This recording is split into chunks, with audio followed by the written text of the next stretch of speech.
Hello, and welcome to the Black Dice Society, episode 17, Family Matters. You may have noticed we're doing things slightly differently today, which, of course, we'll get to that momentarily. But before we dive into this, I have to give you the context that I always do, that this is a Ravenloft game. It is a horror game. As such, we may deal with some topics and content that you usually don't see in a D&D game. Sometimes that can be troubling. As always, we have a safety system in place here. We know everyone's lines and veils and have a way of notifying each other if something is making us uncomfortable. So if a scene changes abruptly, if a scene even changes mid-sentence, it's maybe because somebody sent up the distress signal, and that is that. But with that being said, be advised, things can get a little strange in the mist. With that firmly in mind, let us meet our cast, beginning with the man himself who will be at the helm tonight, the birthday boy, Mr. Mark Meir. Hello. Yes, I am the aforementioned Mark Meir. Normally, I play Brother Uriah Macabre, grave cleric and worshiper of Ezra. But tonight, I will be your dungeon master. Nahara. Hello, everyone. I'm Nora Ibrahim. My pronouns, as well as my character's pronouns, are she, her. You can find me at Norological on all the things. And tonight, I will be playing Nahara, a fallen Azamar undead bardlock. Finn. Hello, I'm Tanya DePass. Today, I'm Fenn, your Drow Dumpier Blood Hunter. Pronouns are she, her. And I'm interested to see where Mark takes us. Tatiana. Hello, I'm Becca Scott. Tonight I am Tatiana, Ergenazi Barbarian. Just Barbarian? Or maybe something else. We shall see. Maybe. Valentine. Mute, I did it. I found it myself. Don't say anything. Hi, I'm Sage Ryan, but tonight I am Valentine. Valentine is a reborn aberrant mind sorcerer. We both use she, her pronouns, and I go by not Sage everywhere on the internet. In this time, last but not least, me, on the other side of the screen today, playing Eramos the Half Giant, who's just happy to be adventuring with the wonderful people here today. Gonna have a grand old time, I think. Now, before we dive into thanking our sponsors who make this show possible, one thing I think we all know is there is only one true horror on the internet, and that is attempting to harmonize and sing over Zoom, so we won't be doing that. However, I have conscripted one of our number here to effectively serenade Mr. Mark Meir, and that is Nora, if you would, regale the birthday boy. Happy birthday to you. Happy birthday to you. Happy birthday, dear Mark. Happy birthday to you. Please don't TPK us. I was gonna, but yeah, that was a good song. Yeah. Thank you. Blatant pandering for mercy. Will it make a difference? Yes. Who can say? And yes, before we dive in completely, DJ Knight is not with us here, clearly, but he's not here for a happy reason. So he'll be back with us next week. I would like to thank our sponsors, Die Hard Dice. Custom sets of each of our wonderful characters were available, then weren't available, then were available. So now I don't know how many of them are available, but we do have the super dope Black Dice Society general sets that just happen to look like this. They're black and gold and really great. Either way, whether or not any of our character sets are currently available, you can use code BDS to get 10% off of our sets and all other sorts of dope things.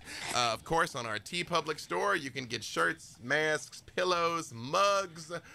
When Becca and I were doing D&D Live this past weekend, she got to see me flexing my Black Dice Society mask there for the whole world to see.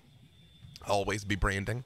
The link is there in chat. Secret Lab chairs. Of course, I love mine. It's like riding around on the couch. They also just revealed 2 new product lines of chairs there, so check it out. Especially if you happen to be a larger scale person like me. Titan XL is where it is at. I got to tell you, I made the mistake buying a bunch of less expensive chairs, trying to save some money. They all broke or were terrible. I've spent the cost of this chair multiple times over on other things. Now I got the perfect one. Idle Champions, of course, the Idle Champions of the Forgotten Realms. If you type !code into chat, you can get your free Electrum chest code. Our good friends at Beetle and Grimm's. It just so happens my box is out of arm's reach now, but if anybody has their special edition of Ravenloft, you can show it. But most of the props that you have seen us deploying here, including Nahara's Taroka deck, the medallion, have either come out of the Van Richten's box or out of the Curse of Strahd box. So thank you to Beetle and Grimm's for that. Also, we have our wonderful museum quality prints available. If you type !BDS art into chat, you can find out where you can get one of these. Not only do they come with free shipping, which is great, a portion of the proceeds goes to World Builders, Ending Global Poverty, which of course, you know, is near and dear to my heart. We have a Patreon. You can get early access to our podcasts, our exclusive weekly after show, exclusive bonus content, a new one of which is going to go up this Saturday. Scheduling gremlins have stopped us from getting it done before now, but it's going to go up on Saturday. Before now, Tatiana has had one, Nahara has had one, Desmond and Brother Uriah have had one, and so we have another one coming up. And before I turn it over to Dungeon Master Mark Mir, extraordinaire, master of Ravenloft, I do just have one other thing to say. I have a little gift for Mark, because I have a little gift for all of you. We have officially been extended, so the show will go on for a while. The mists will continue to close in on our 6 brave, intrepid souls. And with that, on with our show.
Welcome back.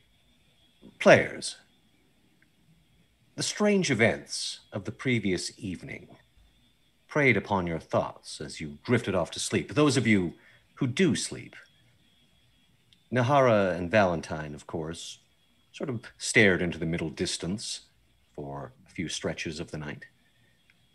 But all of you are caught somewhat unaware when there is a loud banging sound outside of the flap of the tent that you all share.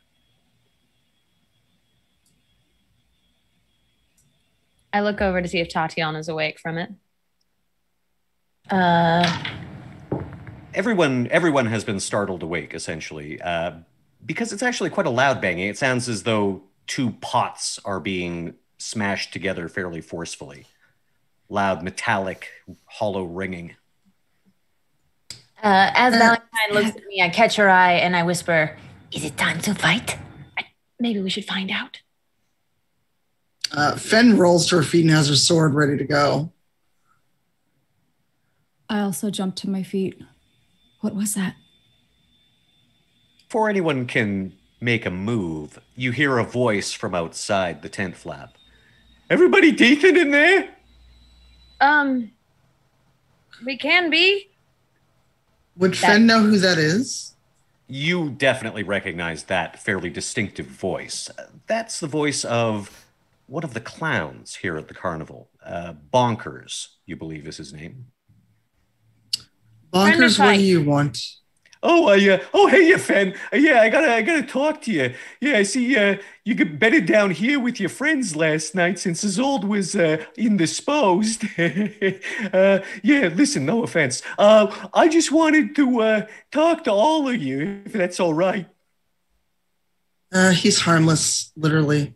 Come inside. I don't like speaking to someone who I can't see in their eyes. I'll pull back the flap for him.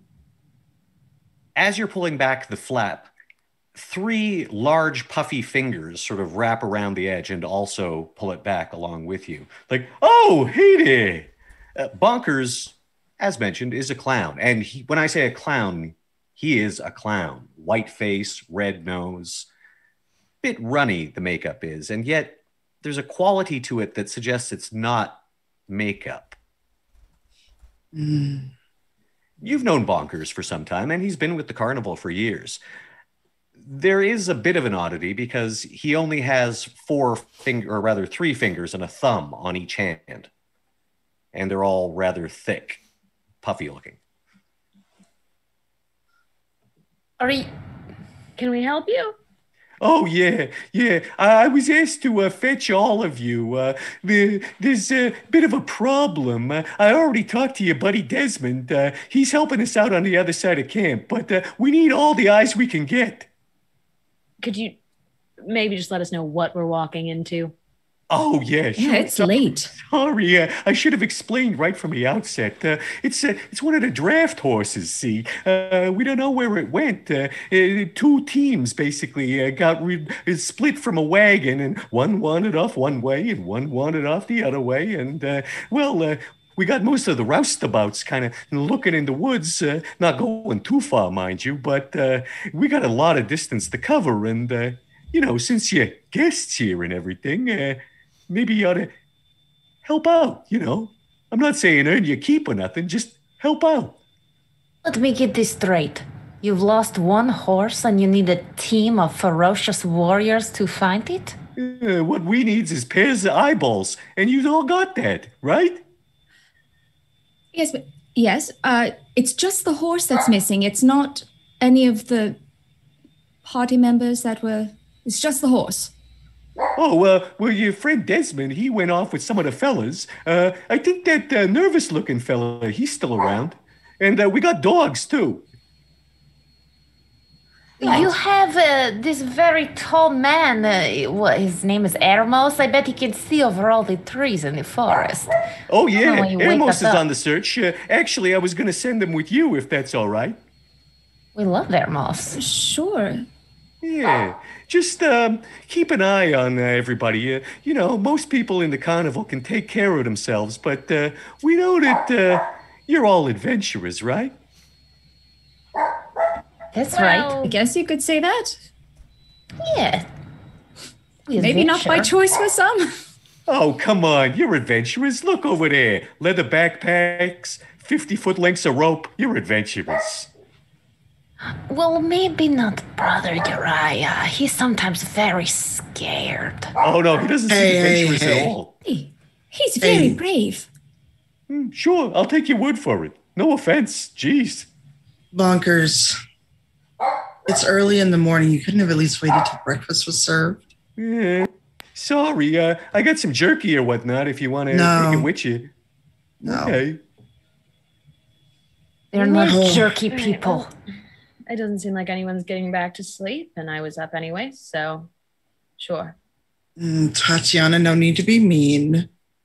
Decide, we'll find the horse. We can all go back to sleep. Yeah, thanks a lot.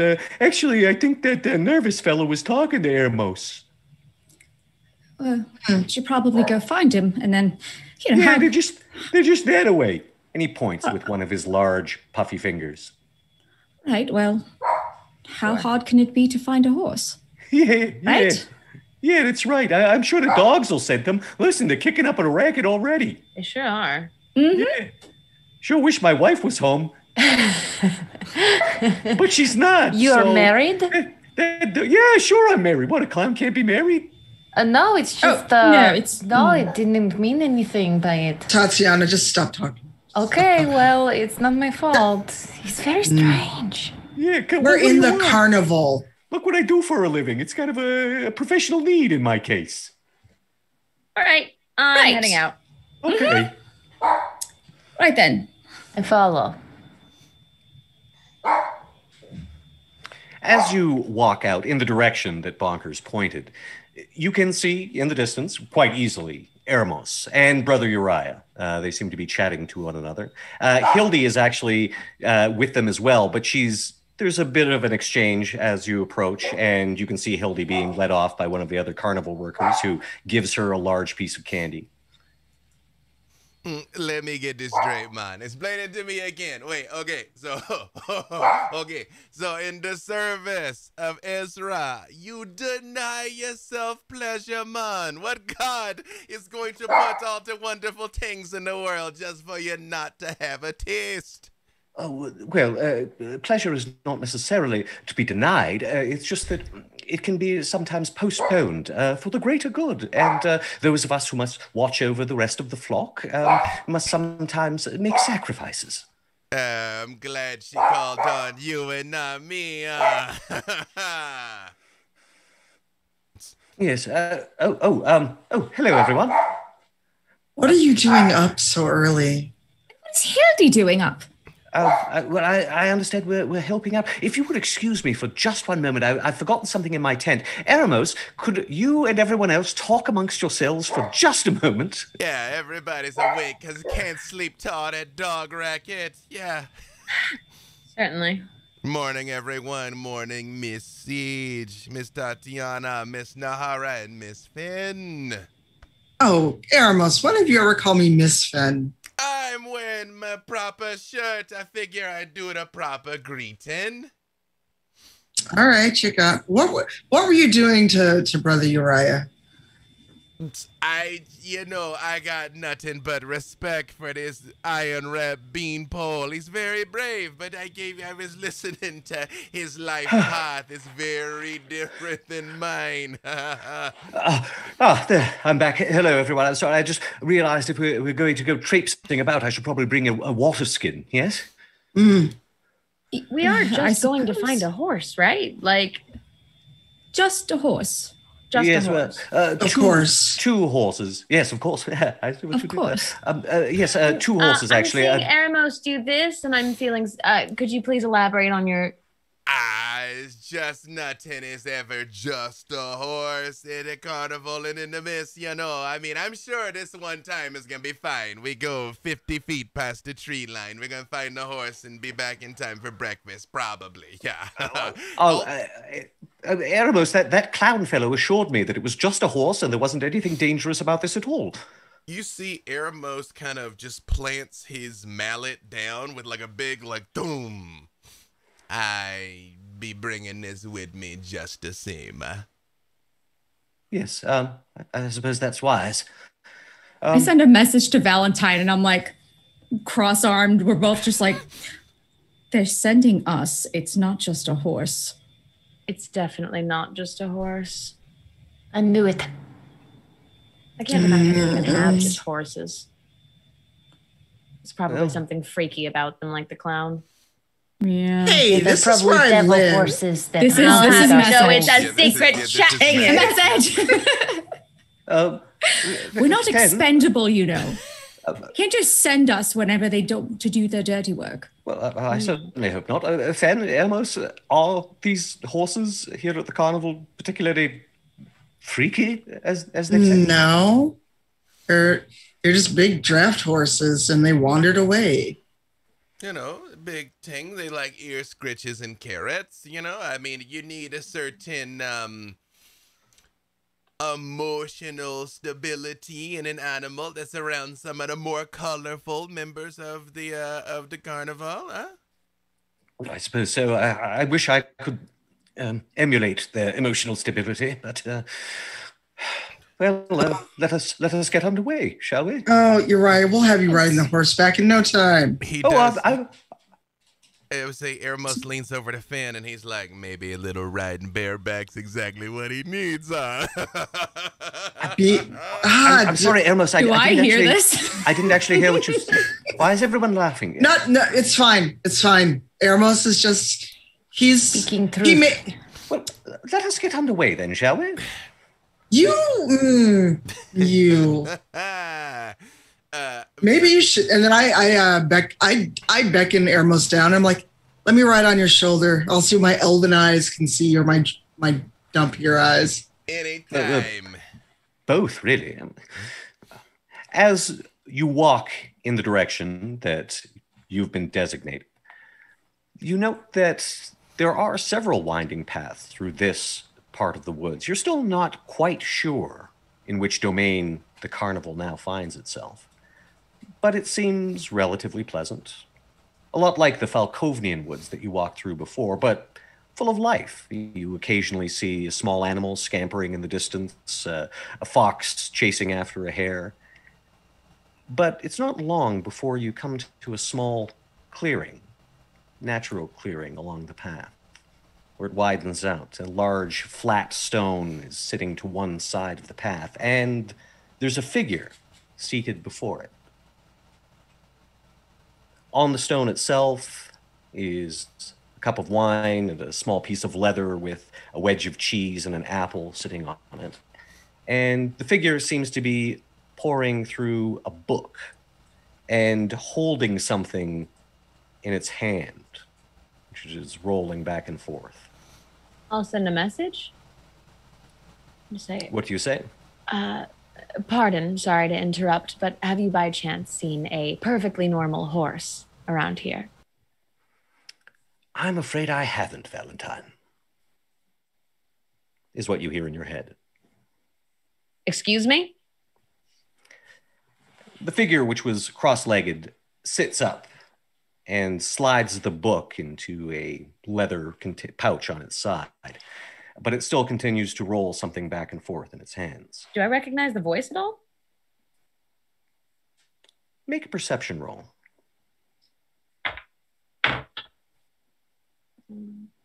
Ooh, that is a 19. There is something very familiar about this voice, and in particular, the bit of the profile that you can see beneath the hood.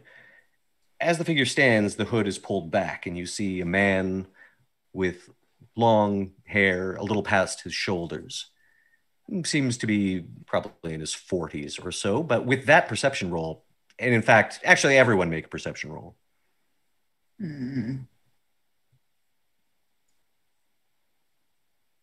I don't trust. 15. Eremos doesn't notice a ting, can't make him out that low to the ground, man. A 10 for Tatiana. 10? And it's actually a pretty easy roll. What did you get, Eremos? 14. 14? Let's see. In totality, it was a big ol' 11.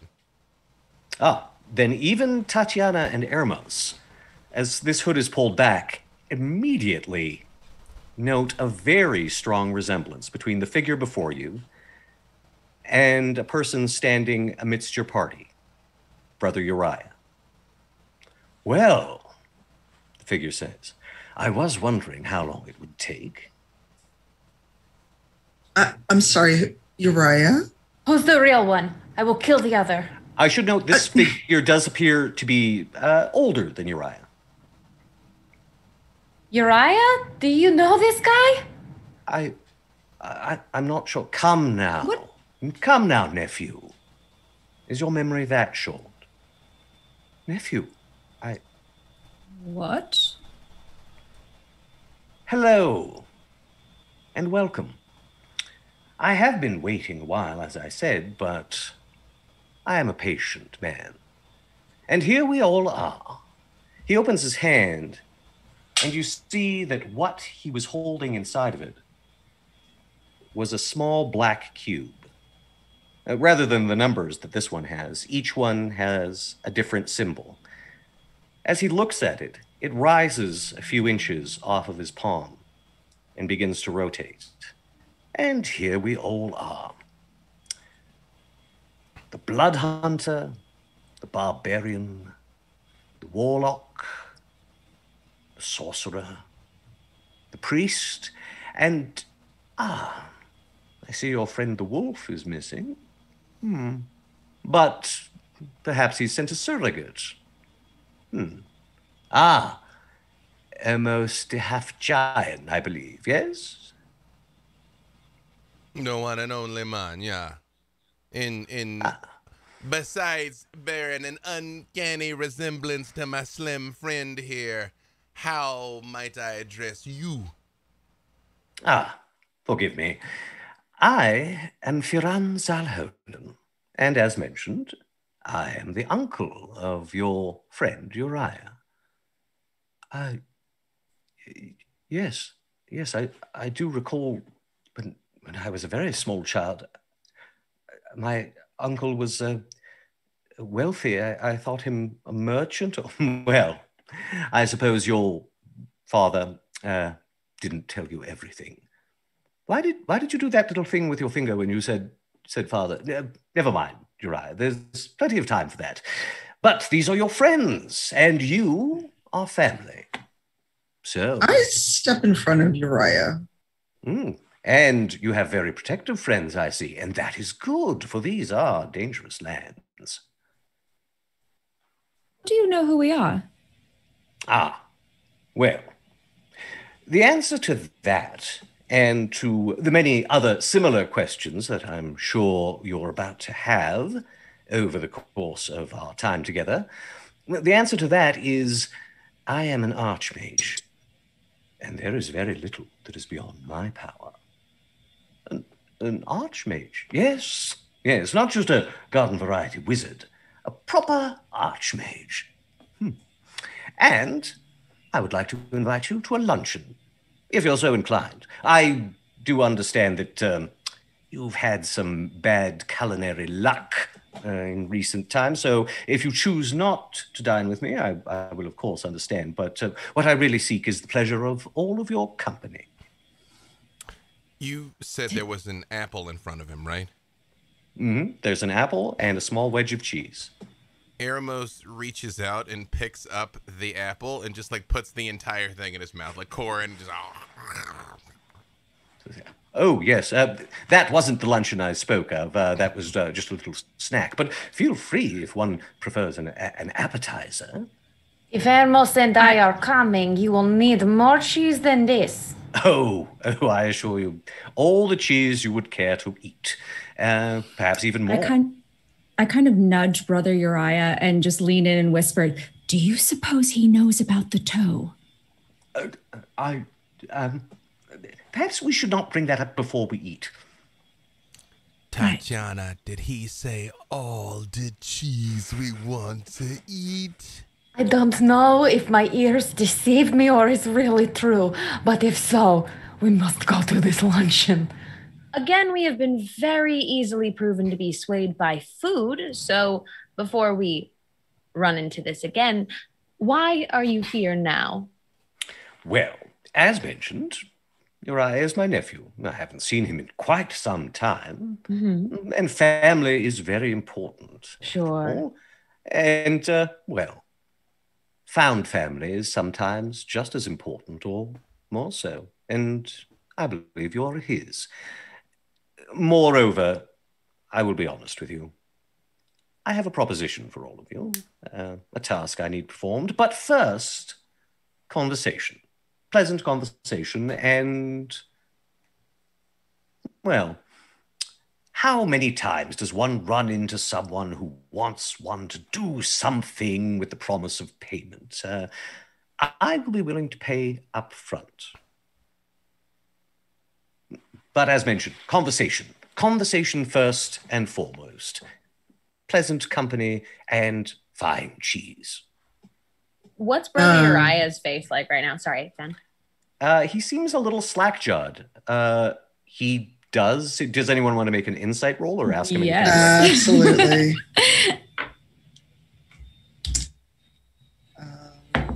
Da, da, da. Insight. Oh, that was an 18 on insight. Better than I did. I've got a 12. 17 well. for me.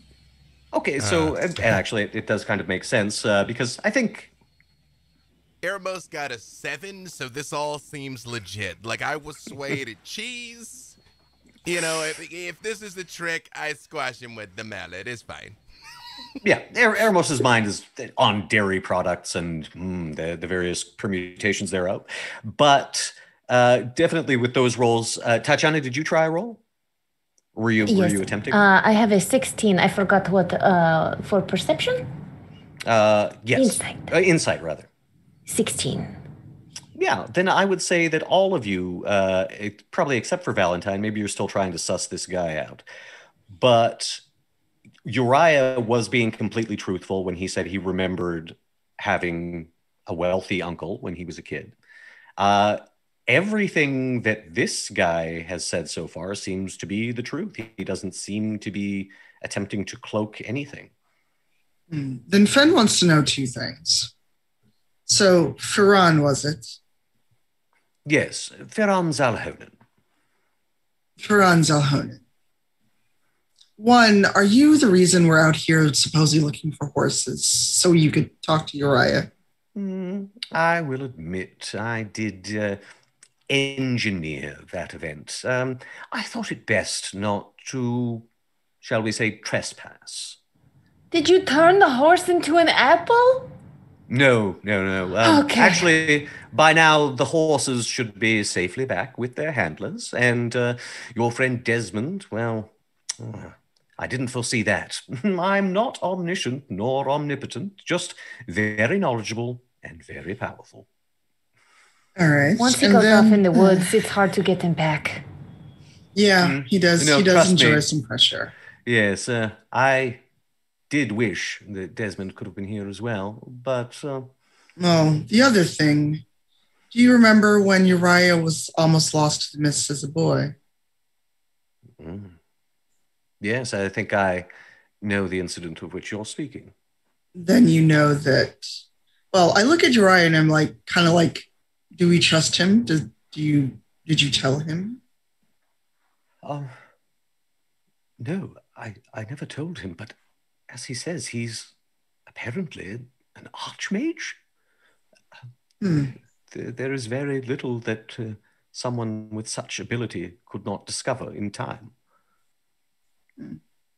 I just wondered if he would know about your near demise as a boy. He says he was aware of it. All right. All right. We can discuss that later. Fen, there's no need for whispering. I think we can all speak freely here. I wasn't whispering. Oh, well then. What can I do to allay your concerns? For now, nothing. We don't know you, and at least Uriah remembers that you're his uncle. We'll go from there.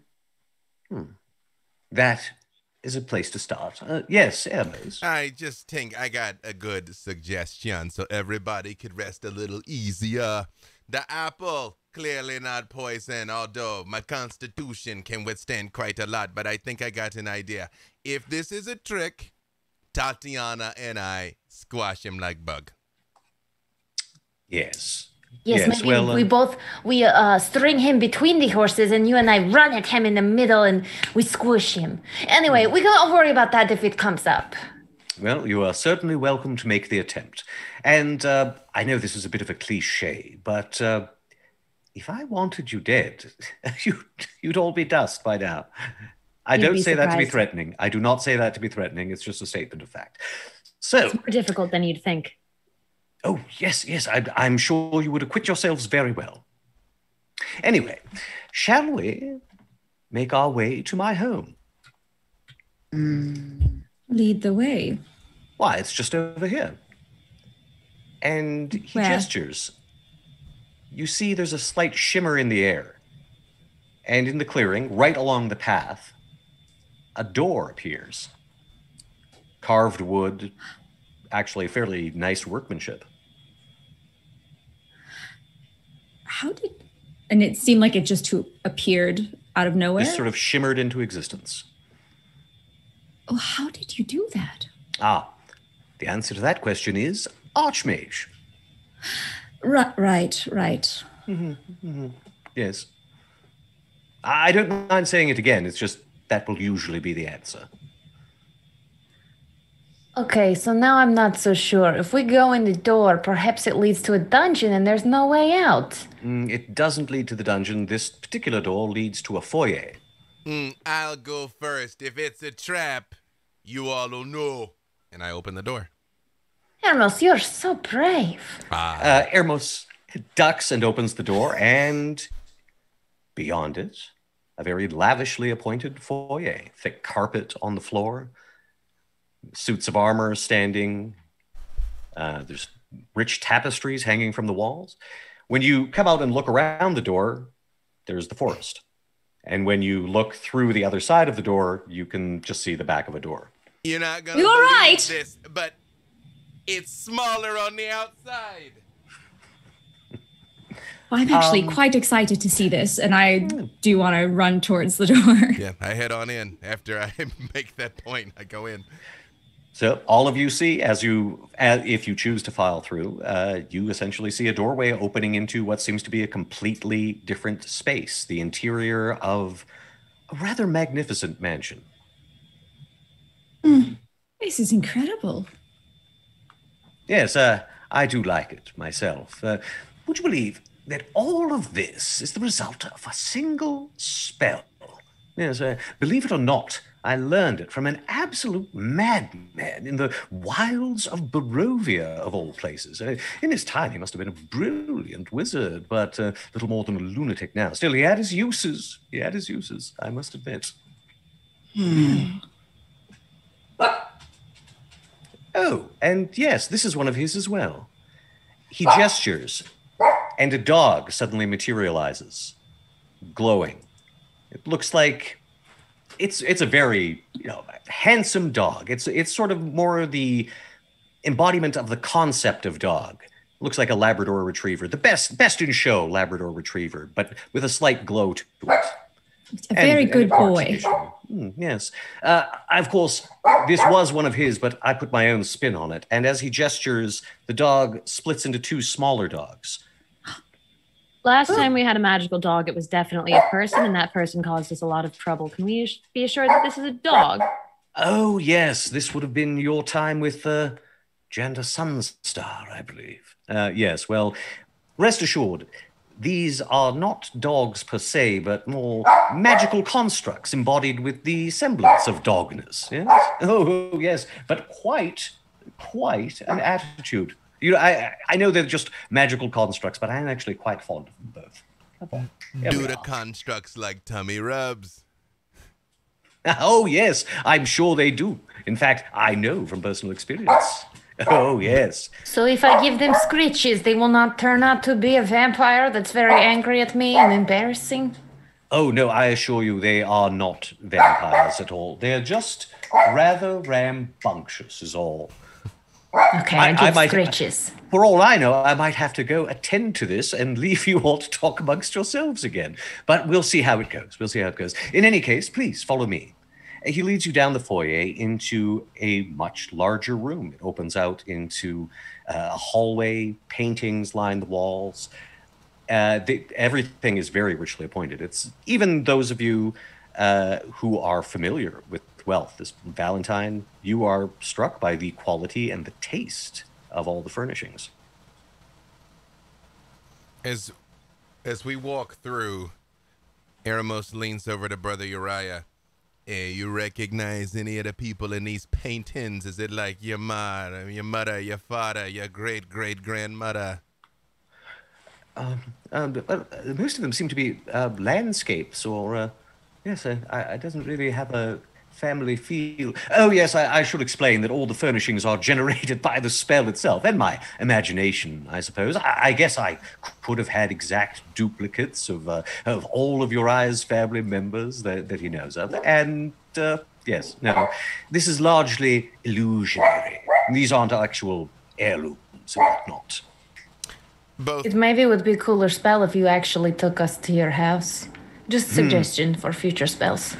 Well, I I fear think- that, well, this is my actual house. I'm a bit of an itinerant, I'm afraid, a wanderer, shall we say. And I have wandered very far indeed. But, as you can see, I do travel in style. How long have you studied? I want to learn how to do this spell. Well, you would have to study for a very long time indeed, I think. Moreover, this particular spell, I suppose, could be adapted for the use of those who do not study spell books and such, but really, I think it comes easiest to wizards. How long were you lingering around the carnival? Oh, not long at all. I'm afraid I have other business elsewhere, hither and yon, but I was keeping an eye on things. We're just upset that all of this was here and we've been sleeping in a tent. Yes. I'm afraid the mansion has to come with me. I need it. It's not always located so close to the carnival, you see. Now then, what would you all like to dine upon? Cheese was mentioned. Oh, I'll take this. Okay, so you may want to put your staff in touch with me, but I think we would take like a rack of lamb. Perhaps if you have fruits, figs, apples, of course, for Hermos. We could do, I can keep going. She continues to list different types of food for the next several minutes until someone cuts her off. He doesn't make any move to cut you off. He just sort of keeps nodding. And then when you finally run out of steam, he snaps his fingers, and immediately the doors of the dining hall that you find yourselves in fly open, and a troop of servants just begin carrying in steaming platters. Well, the food that is hot is steaming. There's also cheese plates and fruit and things like that. All of the servants are masked. They're wearing formal attire, sort of very tight-fitting hoods, and almost featureless white masks. Now, just one quick thing. I know when we go into the Feywild, if you accept the food is like a contract. Like, if we eat this here, we're not going to, like, be trapped here forever or nothing like that, huh? Oh, no, I assure you that's not the case. I am familiar, at least theoretically, with some of the principles of the Feywild, as you call it. But no, much like the furnishings that you see, this food is all illusionary. It will taste like food, and it will nourish you magically, but I didn't have to go through the trouble of procuring groceries and cooking them and whatnot. No, you decided what form it would take just now. I think I love you. I don't really need to eat, but I do enjoy watching others enjoy their meals. Yes, I am aware that some of you do not ingest. I am sorry, but you don't require sustenance. I don't. I don't require it. I do enjoy watching others, and not a creepy way at all. You can watch me eat, it's fine. Well, I just like seeing other people be happy. Of course, but it's also certainly no trouble to bring you some food that you can simply smell and look at. There's no waste involved. It's all illusionary. Oh, can I just use knowledge from a past life to be like, what would I like to eat? I've never thought about this recently. Sure, yes, excellent. Now, the mechanic for that is, do you need to access that? I think let me see here. Mechanic for that is just adding a d6 to a roll. Yeah. But the idea is you're drawing on past lives. I will say, while she's figuring this out, Eremos has gone full Spirited Away. I mean, it's just in the center of servants, just like eating things and like pouring entire plates into his mouth. I can't let you do that alone, Ermos. Yeah, we're going after it. Oh, yeah, I sure some of the rock lamb. This one. Yeah. Oh, that's very good. So if the two of you are entering sort of like eating contest territory, yeah, the servants immediately sort of shift and accommodate that. So they're bringing in new platters of food as you clear old ones. They're they're just very deftly clearing empty plates away from underneath you. You never really have to dodge out of the way of them. It just seems like almost like they rehearsed this, knowing what all of your movements were going to be and putting food in front of you just as you need it. It's like a really nice Brazilian steakhouse. I turn to one of them with the white mask and I say, "You are my best friend. Hermos, try this pie." When you say that to one of them, it sort of cocks its head and nods and just keeps on going. Doesn't acknowledge you in any other way verbally or anything like that. I rolled a dirty 20, which I'm assuming is on a history check. Okay. And you're adding a d6 to that as well. Yes, that is with the d6. All right. You describe a specific recipe. You're not quite sure how you know this recipe. It just springs to your mind.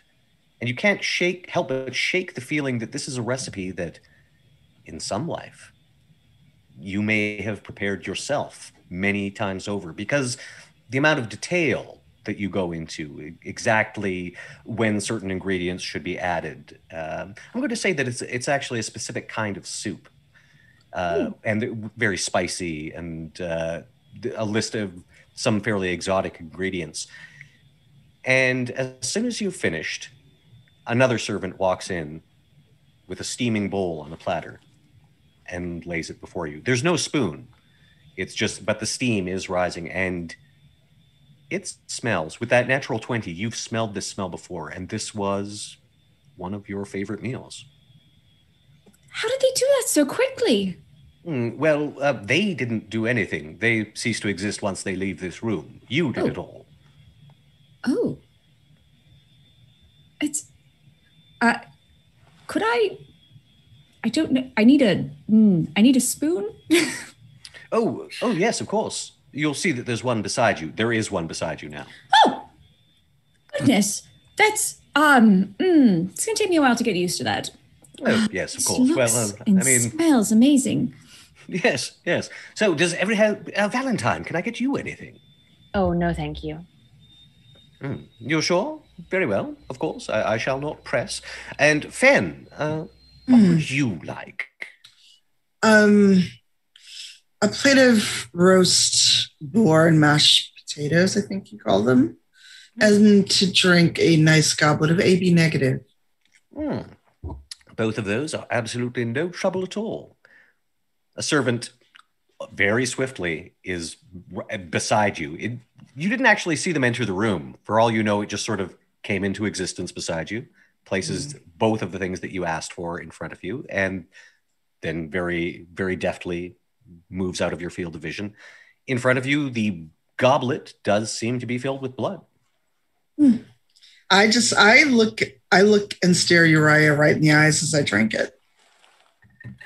How is it to your liking, Fen? Yes, young, healthy person. At least it feels that way. No disease, no nothing.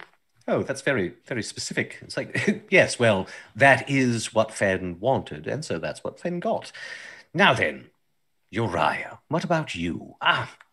You did not get to partake of that riverless feast, did you? You were a little unnerved by recent events. Well, here's your opportunity. And, of course, this is coming from family, so perhaps you'll be a bit more trusting. I suppose I would very much enjoy a chance to taste that beautiful roasted meat the halflings prepare again. And a plate is put down right in front of them. You can see there's brisket, pulled pork, ribs. He hesitates for a moment and then immediately picks up a rib. He's just smelling it first for a moment and then bites in. As the old Broadfoot special, it tastes as good as you remember, doesn't it, boy? Yes, it's just as old Broadfoot used to prepare. Oh, God, he would smoke it for hours. Slow cooked, so tender. Oh, thank you, Uncle. Don't thank me. Again, it was you who did most of the work. Now, everyone has been accommodated, I think, with whatever refreshment they sought. Valentine, are you sure I can't get you a very nice glass of wine to smell. The aromas can be quite pleasant. No, I think I would like to know what it is you want. Well, down to brass tacks. Very well. I need all of you to retrieve something for me, a personal item of mine, something with sentimental value, and I am nothing if not a sentimental man. So, that is what I'll need, and I'll leave the details for a moment. But first, let us discuss payment. First, the tangible. He reaches into a pouch at his side and slowly, one at a time, pulls out 6 more cubes. Each of these is cut from a black diamond. There we are. 1, 2, 3, 4, 5, and 6. These are, of course, quite valuable. Oh, that's all right. Come on, Edith. Come on, Edith. One of the Mordenkainen's hounds, or rather Mordenkainen's Shih Tzu and Brussels Griffin, scampers up to him and keeps sort of barking as though she doesn't really respect his authority at all. But it's like, I could just dispel her, but I look at that face. Look at that face. Now, hold on one moment. There we are. Now, as mentioned, each of these is quite valuable monetarily, but they have a greater value. Hold on, I may have to cast a counter spell. Just hold on one moment. Come on. Oh, I'm terribly sorry. Valentine. Right. Yes? It seems like you don't trust him, but look at this. He provided a feast for us. And, well, who knows what else he could bring? What does feeding us have to do with trust, Tatiana? Everything! Tatiana, bad people can do magic and make food. Yes, but it's bad food. If you are good, then your food is good. I think we all proved that in the House of Lament. How good did that muffin smell? Okay, well, it smelled good. Oh, I'm sorry, I missed that. Muffins? Would you like some muffins? Really? Sure. You want muffins? No. All right. No, thank you. I'll take hers. All right, some muffins. And I promise no body parts at all. I do ask you a question. Oh, please. Sorry. I do have a question, and I don't mean to seem ungrateful for the hospitality. Archmage such as yourself, what would a man like you need with our assistance?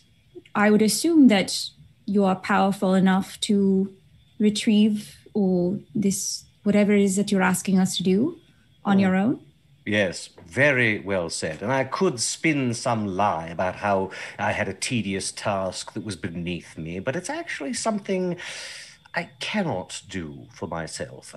You see, what I require is in Darkon, and I shall not be setting foot in Darkon anytime soon. Darkon? But you mean you could take us to Darkon? Yes, though only for a brief span of time. Enough time to do what I need you to do, as a matter of fact. But yes, Uriah, I could take you home. And why can't you go to Darkon? Well, you must allow an archmage some privacy, but as I said, I could have lied about this to you. I shall be blunt. I do not wish to trigger a rather specific curse. As you know, curses abound in these lands, and one is best never to get crossways of one, even if one is an archmage. They can be quite tenacious, very difficult to break, as I'm sure your Air Genasi friend, Tatiana, may sadly discover. Well, I feel like curses are really blown out of proportion. You can have several, and really it's not that big a deal. You're right. I'm sure everything will be fine. Forget I mentioned it. So, what is it that I want? Let's get to that. Now, your payment. Here we are. 1, 2, 3, 4, 5, 6. Yes. All of these do have monetary value, of course. These could be sold for several hundred gold pieces, I should think. But that would be a bit short-sighted. Uriah, yes? You, of course, have recently accessed, shall we say, a deeper connection with your goddess. Yes, I suppose that's true. And that particular wellspring has given you certain abilities, shall we say. The abilities to rescue friends from death's cold grip. Well, there are certain parameters and requirements, and yes, and one of said requirements is a gem, a diamond of considerable value. These are not just lumps of gemstone. These are insurance policies. I think I know what you mean. Yes, everyone, a certain spell which I only recently gained access to, enough understanding of Ezra's ways to invoke. If the unthinkable happened and one of us was to meet one's end, actually meet one's end, there are certain invocations of Ezra that can pull one back into existence. Brother Uriah, what about somebody that's been gone for a while? Well, that's a much more complex abjuration of Ezra's grace. I fear I would be a poor vessel for such energies. But such a thing is theoretically possible, yes, given, well, a staggering amount of divine power. And, like an archmage? The dogs are barking again. Sorry, yes? Like an archmage? No, I'm afraid not like an archmage. More someone of Uriah's ilk, but shall we say, much more in tune with the needs of one's deity.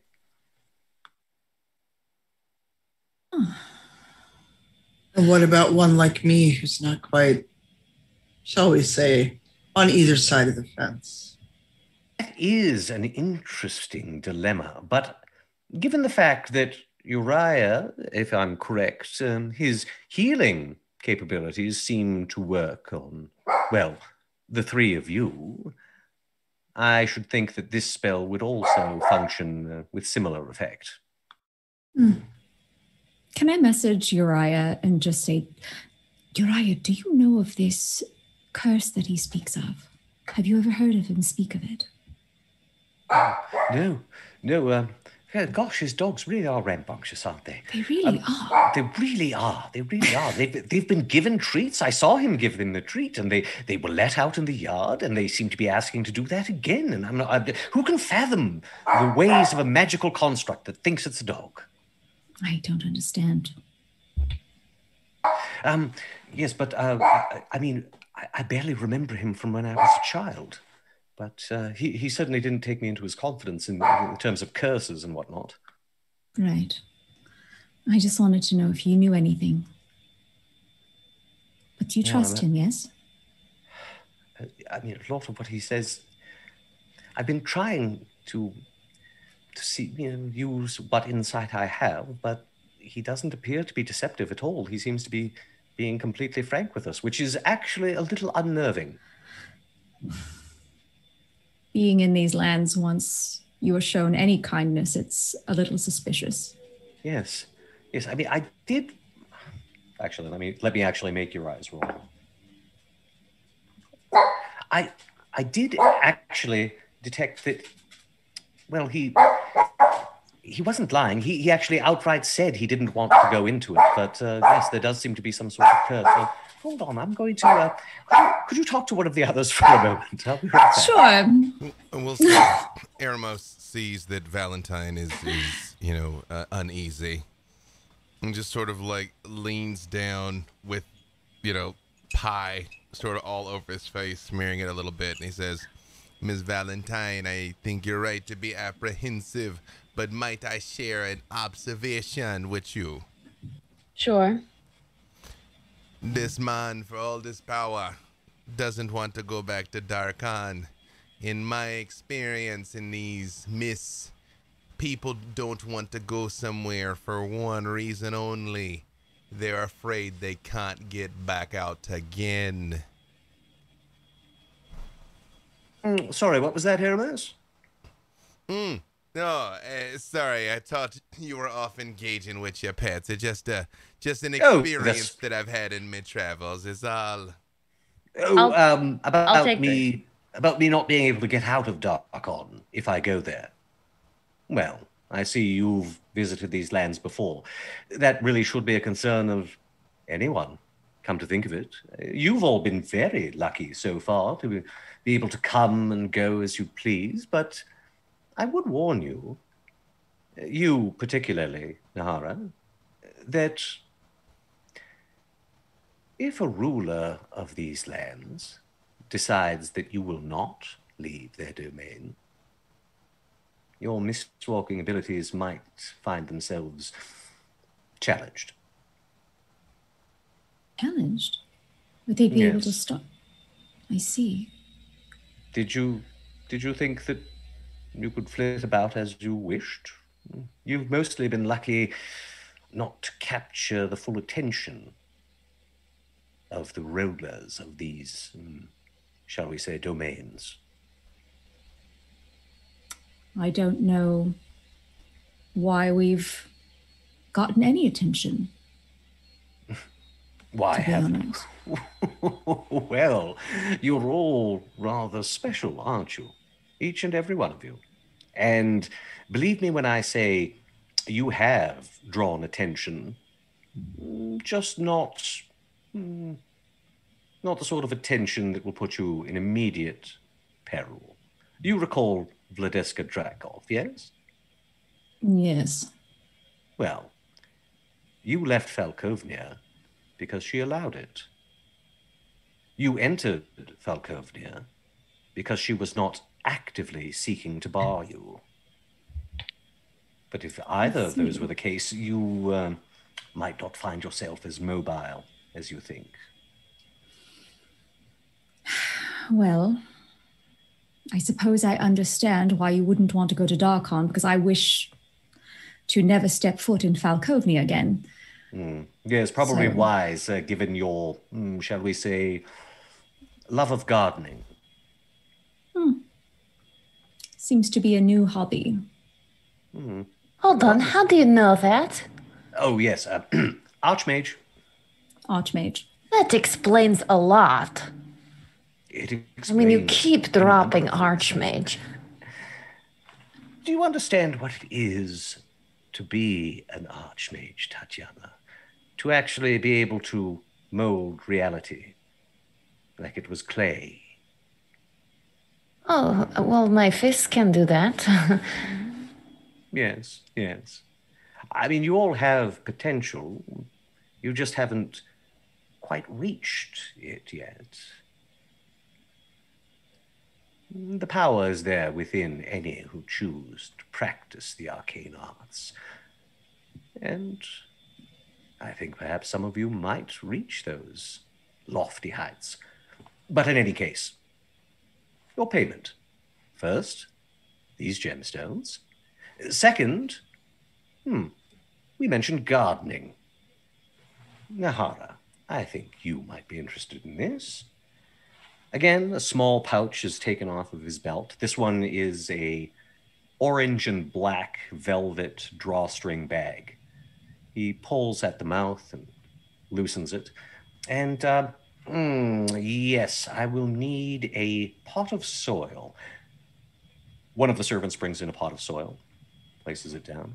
Yes. I should mention this soil is not illusionary. I had brought this in earlier. So, a seed. He pulls from the bag what looks like... Actually, anyone want to make a nature roll? Certainly. Oh, where's Jasmine when we need him? Nature, I've never heard of her. I'd go Arcana. I do not have a bonus to this as well. I've actually got a good nature. Or Arcana. I can do Arcana. Sweet. Irma's got 18. I've got a 21 for Arcana. I've got a 17 for 17. Arcana. Okay, Nature. sounds like everyone's immediately recognizes what he's holding as a pumpkin seed. That's a pumpkin. So it is. Now then, observe. He taps it into the soil with his finger.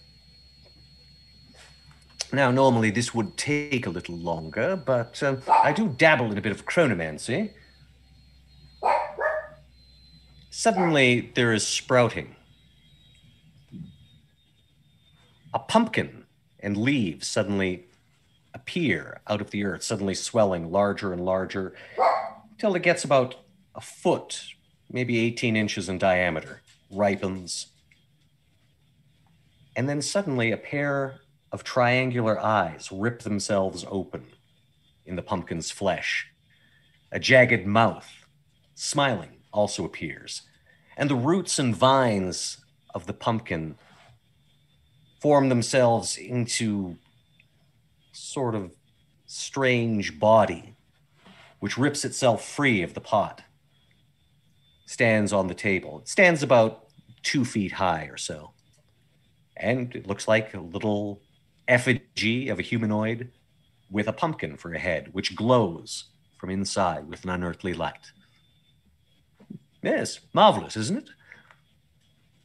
Yeah, what is it? I call them lantern jacks.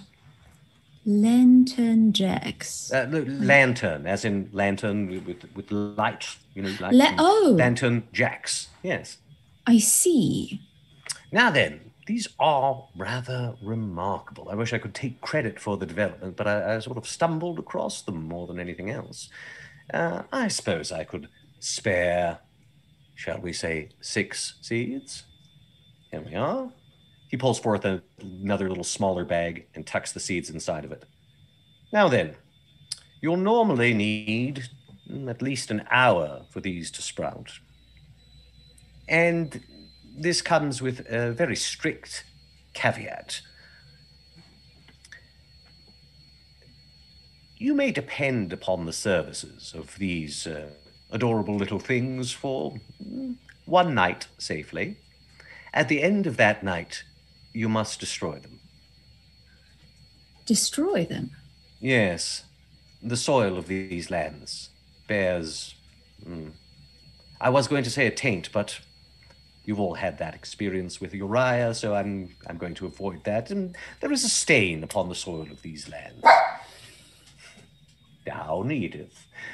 A stain which corrupts these adorable little things into utterly homicidal maniacs. And the first thing that they will want to do and destroy is whoever planted the seeds they sprung from. Oh, goodness. Yes. But for the first night, they'll be loyal servants. Not particularly strong, but they have their uses. And does one communicate with them just as we would with each other? He looks at the one standing on the table and says, "Dance a merry jig, would you?" It immediately begins. And now stop. It stops. They obey whoever planted them. Oh. Until they try to murder you. And at what time span is that exactly? Well, if they're not disposed of by the time the sun rises, I wouldn't want to be around. Not much threat to me, obviously, but don't plant too many of them at once. I see. Well, then. I think we'll be fine without these murdering lantern jacks. Yes, I mean, they might be useful. Yes, you can use these on this particular errand if you choose, or keep them for later use. It's no difference to me. Can they speak? No, but they do understand what you're saying. I need to ask, why didn't you just make some enchanted seed that doesn't try and murder whoever planted it? Well, as mentioned, I cannot take credit for the development of these little creatures. wizard who was a particular avid botanist, I believe. As I say, I just acquired these. One does when one wanders about as I do. How many of these seeds you got, man? 6 is what I was offering all of you. And I haven't got to the final payment that I'm offering. Is another payment? Yes. Don't let us stop you. Well, this one is a bit more immaterial, shall we say. Knowledge. As mentioned, I'm listening. I've accumulated quite a bit myself. So if any of you have any questions that have been gnawing at you, I suppose I could answer those. I can't guarantee that I'll know the answer, but if it falls within my purview, then I am willing to share what I have gleaned. You seem to have a good time traveling here. What if we were looking to get somewhere? Well, I do have other concerns. I'm afraid I cannot be a carriage service for all of you. Could you tell us how to get somewhere? Yes. In particular, I might be able to offer, shall we say, an anchor for Nahara here, if she wished to visit a farther domain that she has not yet. It will depend, of course. I haven't been everywhere. And I kind of, I cast a message to Valentine. And I just say, do you think we can find her? If he can get us to Strahd, yes. I think we need to take any of his advice or help. The two of you have been staring at each other and not saying anything for some time. Am I to assume there was some sort of telepathic communication occurring? I don't mind, of course. I'm just curious. She's just got beautiful eyes. Is that an issue? Telepathic communication. I understand. Again, I take no offense. Well, I don't mean to speak for anyone else, but I will say myself that any help you will offer us in this, in turn, I am willing to help you. Very good. I am very glad to hear it. What of your companions? Fen, is there anything you've been wondering? I've mainly been wondering about our encounter with Jander Sunstar. Yes, Jander Sunstar. Very interesting case, even before he became them. Yes. Oh, you will have to forgive me. I really don't know what is up with this spell. Oh, it could be just a bit of interference from so many of us being here, maybe?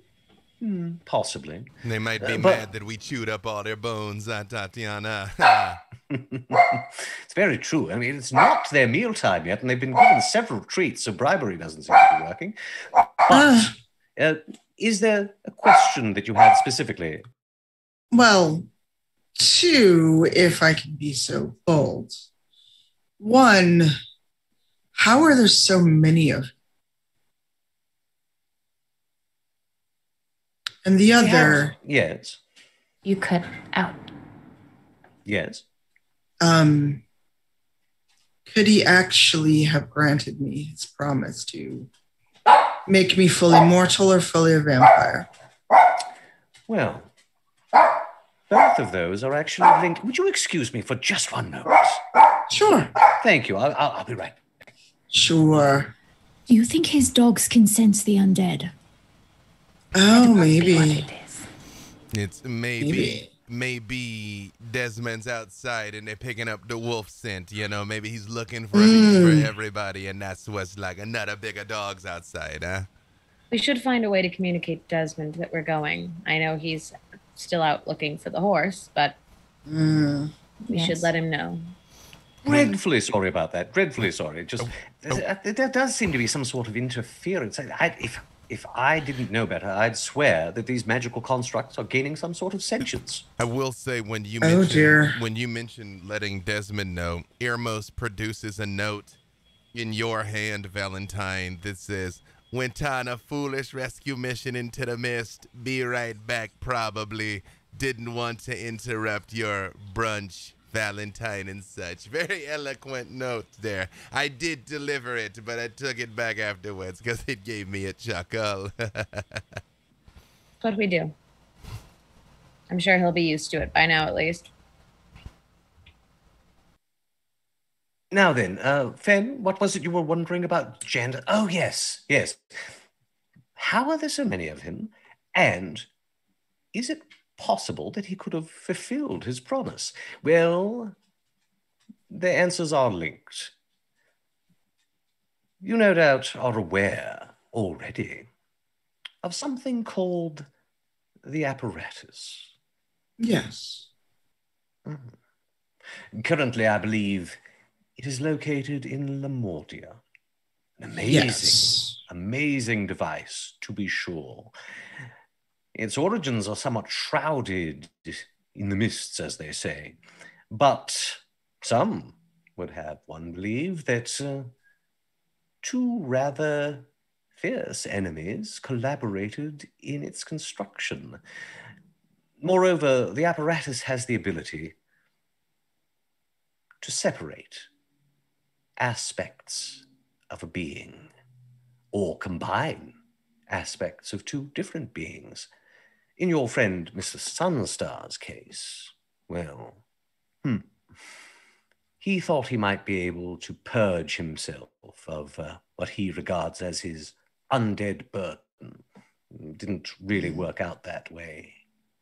Instead, he refracted himself like light through a glass, splitting himself. It doesn't always work out the way one intends when the apparatus is involved. I know it can be very tricky indeed to master its controls. But theoretically, he could have used it on you, Fen. The theory holds that a single being, especially one with a dual nature, might be divided. That said, I am not sure how healthy such a division would be for either of the components. So there would have not just been fully vampire Fen or fully drow Fen. There would have been a drow and a vampire Fen roaming about the world. That's assuming that one of them was not disposed of by the other. As you witnessed yourself, the various genders were not particularly inclined to get along. Oh, boy. Well, I'm glad that he went about his way then. I don't mind being who I am, but he did try to prey upon those moments of wondering if I'd be better off one way or the other. I'm not saying that his motives weren't pure. Again, this is a possible outcome. If one was skilled enough and lucky enough, the apparatus might work exactly as intended, but such instances are quite rare. Well, seeing as how there's multiple genders, I don't think that he has the skill. Perhaps, or perhaps he merely was unlucky. And you, Tatiana, is there anything you would like to know? Not the sort of thing I think you could be able to tell. But like Valentine, I'm very curious what has happened to our friend, who perhaps is in the custody of one Strahd. Strahd von Zarovich. Even speaking his name aloud is very frowned upon in most places. But I am master of this particular house, and so I will speak freely. Your friend, do you speak of one who has already met her demise? Well, that is not always what you think it might be. I mean, perhaps she was just taken. I have not seen a Yes. body. Okay, maybe. I will say this. I do not profess to be able to fathom the mind of Strahd von Zarovich. He is not to be trifled with. And I do believe he has set his eyes upon your friend, or what remains of her. If you wish to help her, you would probably be wise to keep him, to stop him from taking her into his clutches. Moreover, he is not the only one who has expressed an interest in her current state. There are powerful forces, rearranging the pieces on the board as each of them sees fit. Your friend is in grave peril, but your friend may also be the peril. I'm sorry if I can't be more clear, but again, I am not all-seeing. Can I ask you one more thing? Yes, of course. Well, of course, I'd like to know what happened with my mentor. I'd like to know why I don't know my parents, but more than that, I am filled with an anger at one you might know as Lord Soth. Ah, well, that last question I might be able to help with. I'm afraid knowledge of your home, Koshmar, was it? Yes. Rather limited. I know these lands intimately, but the lands beyond, I would like to know them better, but currently they are opaque to me. Lord Soth, on the other hand. Ah, I see the dogs have once again Your constructs manifested. are everywhere. Yes, well, it's one of my favorite spells. But what is it you wish to know about our helmeted friend? Specifically, how to defeat him. Well, that is a very good question, and one that many have pondered before.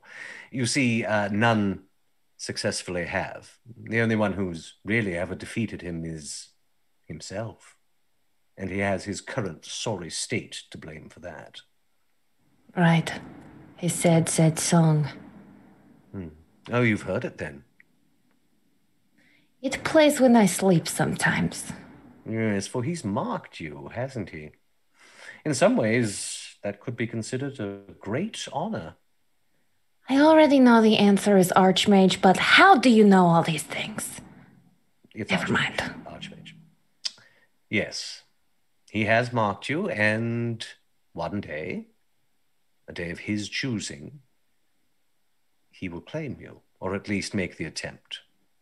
What does that mean? Well, if you're lucky, it will mean your death.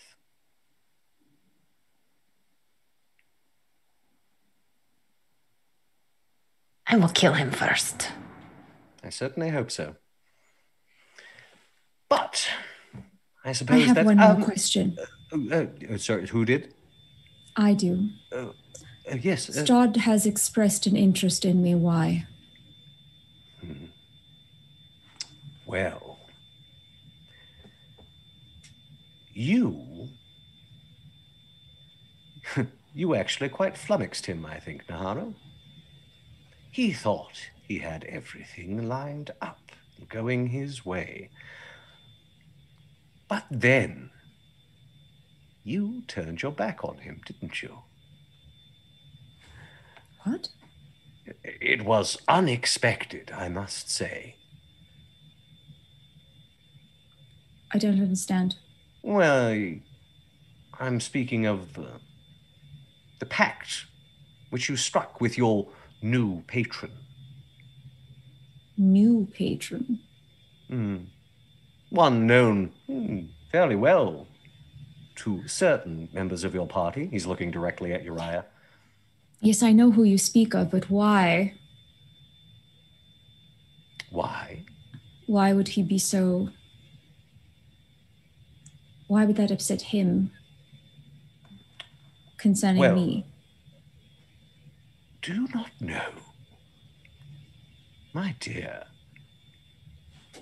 the wellspring of your abilities, the patron from whom you draw strength. I shall say the name. Your pact with Aslan was recently struck. Yes. Where do you think your abilities sprung from before that? Your abilities as a warlock, I mean. I don't know. I never thought about it. Didn't you? Odd. I suppose it's not unprecedented that a warlock should be unaware of the true identity of whom they served. To be honest, I didn't remember anything. Yes, that. Just until a while ago. Well, then allow me to enlighten you, my dear.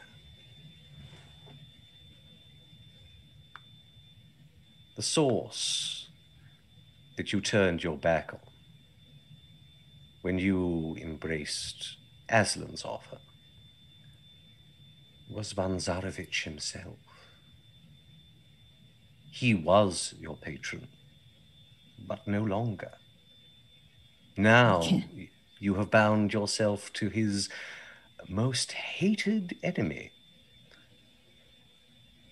I think you can see how he might take that sort of thing personally. It just can't be true. Nevertheless, it's not necessarily a bad decision. If anyone has the power to shield you from Strat von Zarovich, it would be Aslan Rex. But I would caution you, do not mistake Aslan for a benevolent patron. He will require things of you.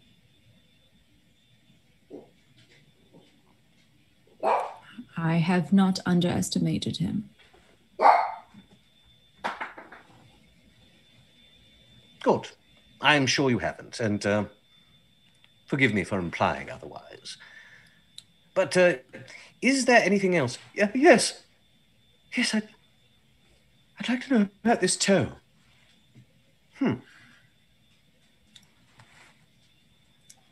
Yes. Very interesting. Where did you say you found this, Uriah? It was in the toe muffin in the House of Lament. And Tatiana had it in her mouth, and then she spat it into a corner, and then later I found it, and I cleaned the muffin bits off, and there was a bit of saliva on it, and whatnot. But I did find it. And it looks like my toe. It looks exactly like my toe. How can it be? How can it be? Is this my toe? Is this my toe from the future? It's undead. Yes. Calm down. Calm down.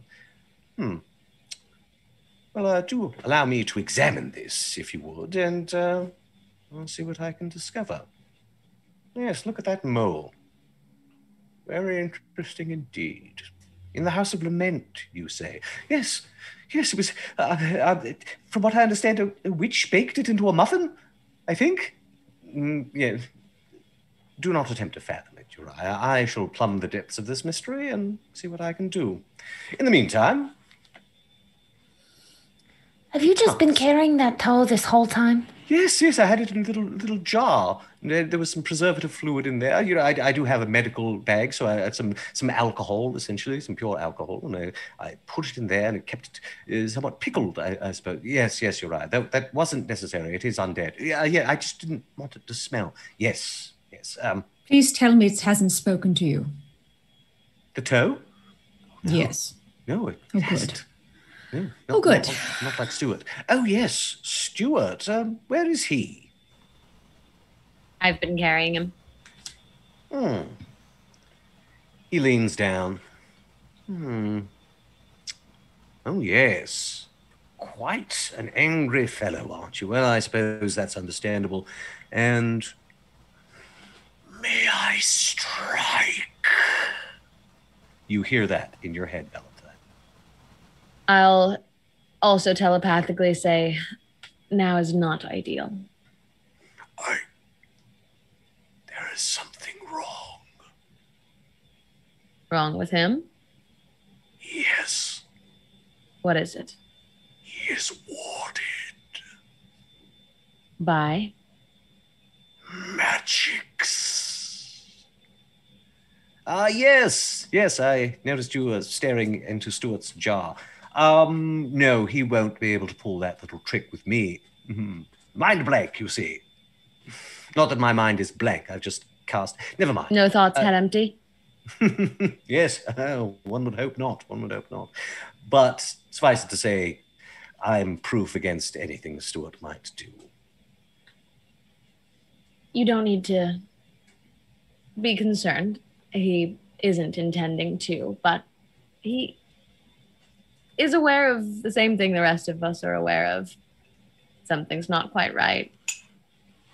Yes, not quite right. He looks at you intently. Is there someone in there with you? Yes. I think he can perceive me. Tregram's voice rings out inside your skull. My, I wasn't expecting that. He is impressive, isn't he? Stuart warned us. Do you know what he is warning us of? Warned you? What do you mean? I think Stuart just wanted to fry his mind and got a little perturbed when he found out he couldn't even read him. I feel like the two of you should be better at communicating. Yes, well, we like to keep our business separate. Plausible deniability and all that. The Archmage. Something is wrong with him. Well, he certainly seems to have excellent taste in furnishings, illusionary or not. I'm unimpressed. Well, I suppose I'm just easily flattered. I can't believe he noticed me. Yes, well, I suppose that's your business, Valentine. I didn't mean to pry. Now then, what I need from all of you. I'm looking for something that belongs to me. As mentioned, a sentimental keepsake. No magical power per se, but I would not be parted from it. It is a small golden amulet, fashioned in the shape of a golden dragon skull on a length of chain. I know where it is, and I can send you there, but I cannot go myself.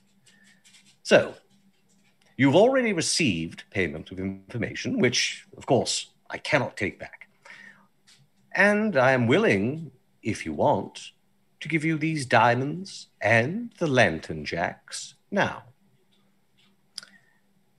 Of course, even though I'm paying you in advance, I'm fairly certain that if you agree to help me, you will. That is because, and for a very simple reason, I think you're all smart enough to realize that it is not good to have someone very knowledgeable and very powerful feel as though you have cheated them. So, here are your gems. Nahara, here are your seeds. You may disperse those as you see fit. Do not put them in soil unless you wish to plant them, and don't plant too many at once. They can be a handful. All right. And now, shall I take you to where you need to go? Sure. I'm ready. Sure, Mom. Eremos. And we would not betray you. We are very honorable people. Also, I'm a sure. fascinating thing to say to a family member before you send them on a quest. Eremos. Family does mean so much to you, doesn't it? Yes, well, I am rather fond of Uriah, but business is business.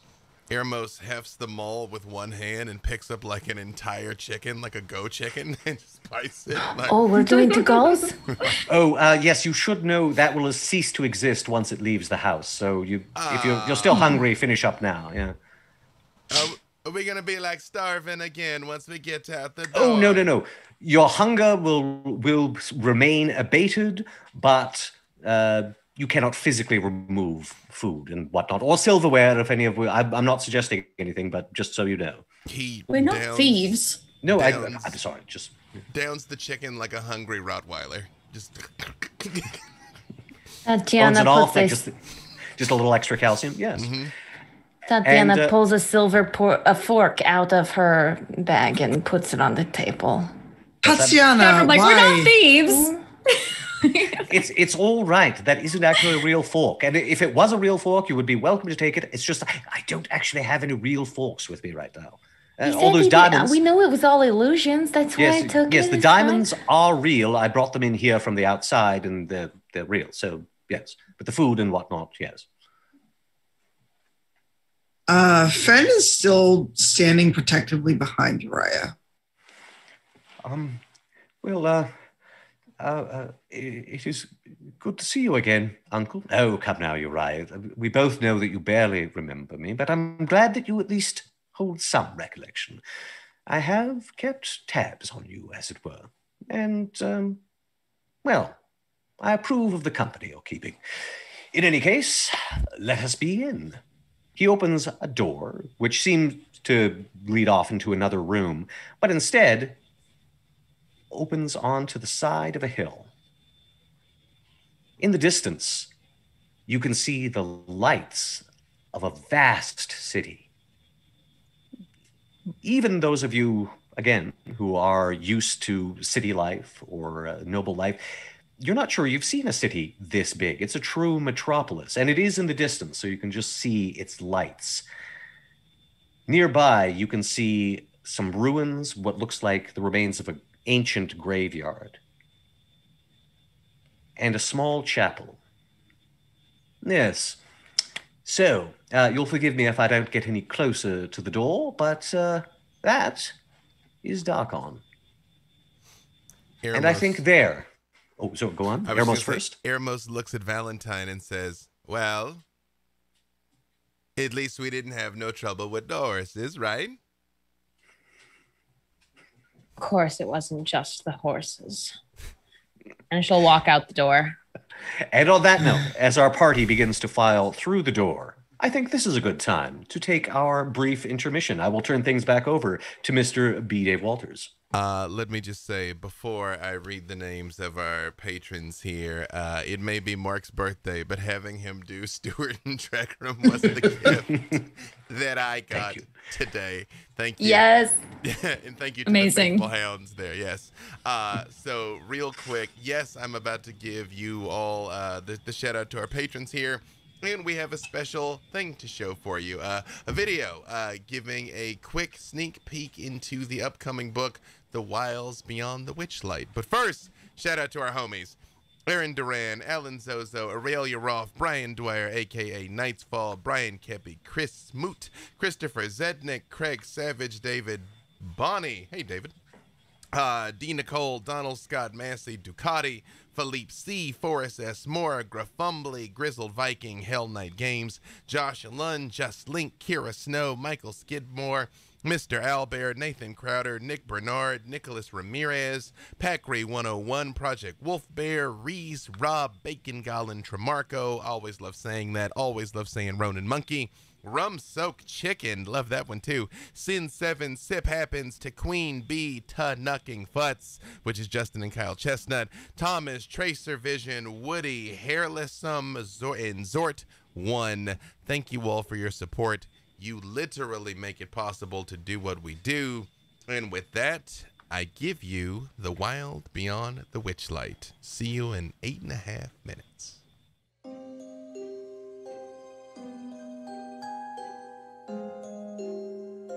Hi, everybody. I'm Chris Perkins. I am one of the principal game architects for Dungeons & Dragons here at Wizards of the Coast. And I want to talk a little bit about our new adventure, The Wild Beyond the Witchlight. Our first 5th edition adventure set primarily on the plane of the Feywild. In the adventure, the players get to visit some absolutely wondrous locations and get into all sorts of wacky hijinks.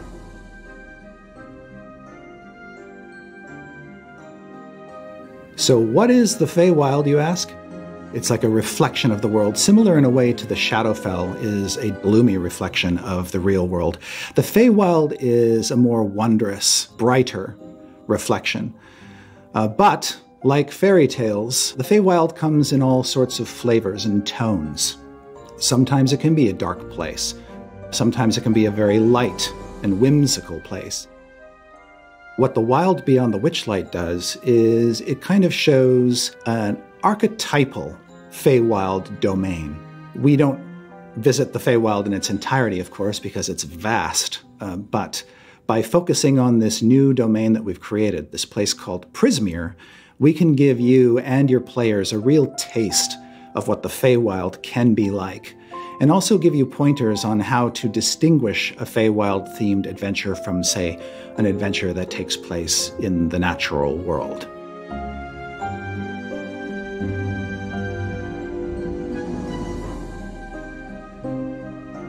Now, in the Feywild, there are the creatures you expect to encounter, Fey beings like satyrs and pixies and sprites. And then there are intruders that make their way into the domain, or creatures that have been lost there or found their way there because they crossed over from the natural world into the Feywild. And so there's a great deal of range when it comes to the types of encounters that you can run there. But with the Wild Beyond the Witchlight, we really wanted to show you some key aspects of the Feywild. One of the weird things about the Feywild is it's very easy to get lost. Time and space sort of bend there in weird ways. A lot more time can pass than you think, and sometimes there is no road to where you need to go, or the road turns back on itself if you don't know the trick to getting to the end of it. One of the things I'm most proud of is that a clever party can get through this adventure without ever having to resort to combat if they don't want to. That's the first time we've tried something like this in a 5th edition adventure, and I look forward to hearing how that goes.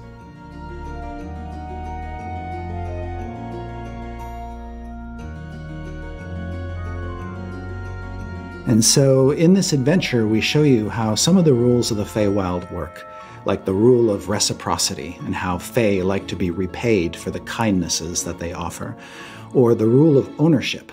What do you own, and what can you give up, and what happens when you take something that doesn't belong to you? There can be serious consequences for stuff like that in the Feywild. Hi, my name is Ari Levitch. I'm a game designer on Dungeons & Dragons, and for the Wild Beyond the Witchlight, I had the pleasure of getting to work on parts of Prismeer. So, Prismeer is a domain of delight. And domains of delight in the Feywild are these sequestered realms that are ruled by a powerful archfey. These are powerful beings that are native to the Feywild. But something has happened in Prismeer, in the adventure Wild Beyond the Witchlight, in that the archfey, Zybilna, is kind of missing in action. And in her absence, the domain of delight has fractured into these splinter realms. And the splinter realms are Hither, Thither, and Yon. And each one has its own distinct feel based on what's going on there. And so one realm, Hither, is this fetid, dank swamp. Thither is this ancient forest filled, with whimsical trees and all sorts of woodland creatures. And then Yon is this dramatic landscape of mountains and brooding clouds and storms. And so there's this kind of patchwork feel to Prismeer based on what has happened, that in its fractured state, each realm has taken on its own kind of miniature domain vibe. The carnival itself serves as a Fey crossing that could take people from the material plane into the Feywild, specifically into the domain of Prismeer. The Feywild is actually this plane of of absolute emotion. Imagine emotion like in Technicolor. Everything is amped up, and it's filled with capricious and mischievous and charming denizens. And it's a place to get into adventures that are a little bit more whimsical in nature, but there's a playful wickedness to the Feywild that doesn't exist in other parts of the Dungeons & Dragons multiverse. Hi, my name is Kate Irwin, and I'm a senior art director on D&D. I was the art director for Wild Beyond the Witchlight. Inspiration for this book was kind of all over the place. It was everything from Willy Wonka and James and the Giant Peach, that magical adventure sort of feeling, to kind of darker things. All of the maps in the book were done by Will Doyle and Stacey Allen. Will and Stacey worked with Chris early on in the process, so the maps really were a big part of how the adventure flows, and the details that you see in the map inform the adventure, and the adventure informs the maps. It was a very symbiotic process. And then my great luck is that they had wonderful sketches to work from and finalize them into the beautiful maps that you see in the book. We worked on the dice set prior to the book, so I was able to kind of dip my feet into the commissioning of this wonderful place before I really had to go in the deep end. So we did a subset of characters, games, showing some of the different sorts of things that you'll experience when you go to the carnival. And those pieces were in the dice set.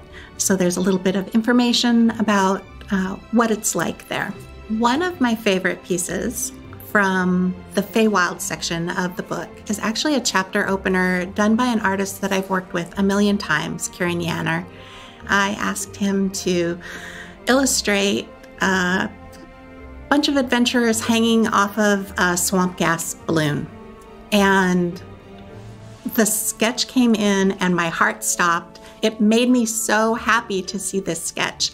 The composition, again, he just captured the character so beautifully, but this time in a really active kind of scene. So that was like one of the happiest accidents in this entire book. I just love that piece. My main goal with any project is to put together a book that I'm proud of, pleasing the lead and pleasing the fans. Those are my main goals with any project. I do hope, on behalf of our team, that you love The Wild Beyond the Witchlight and its satellite products as much as we do. I want to thank everyone who worked on it. A lot of people poured their hearts and souls into this product, their love of the Feywild shining through. And I just want to say thank you all for all that you did.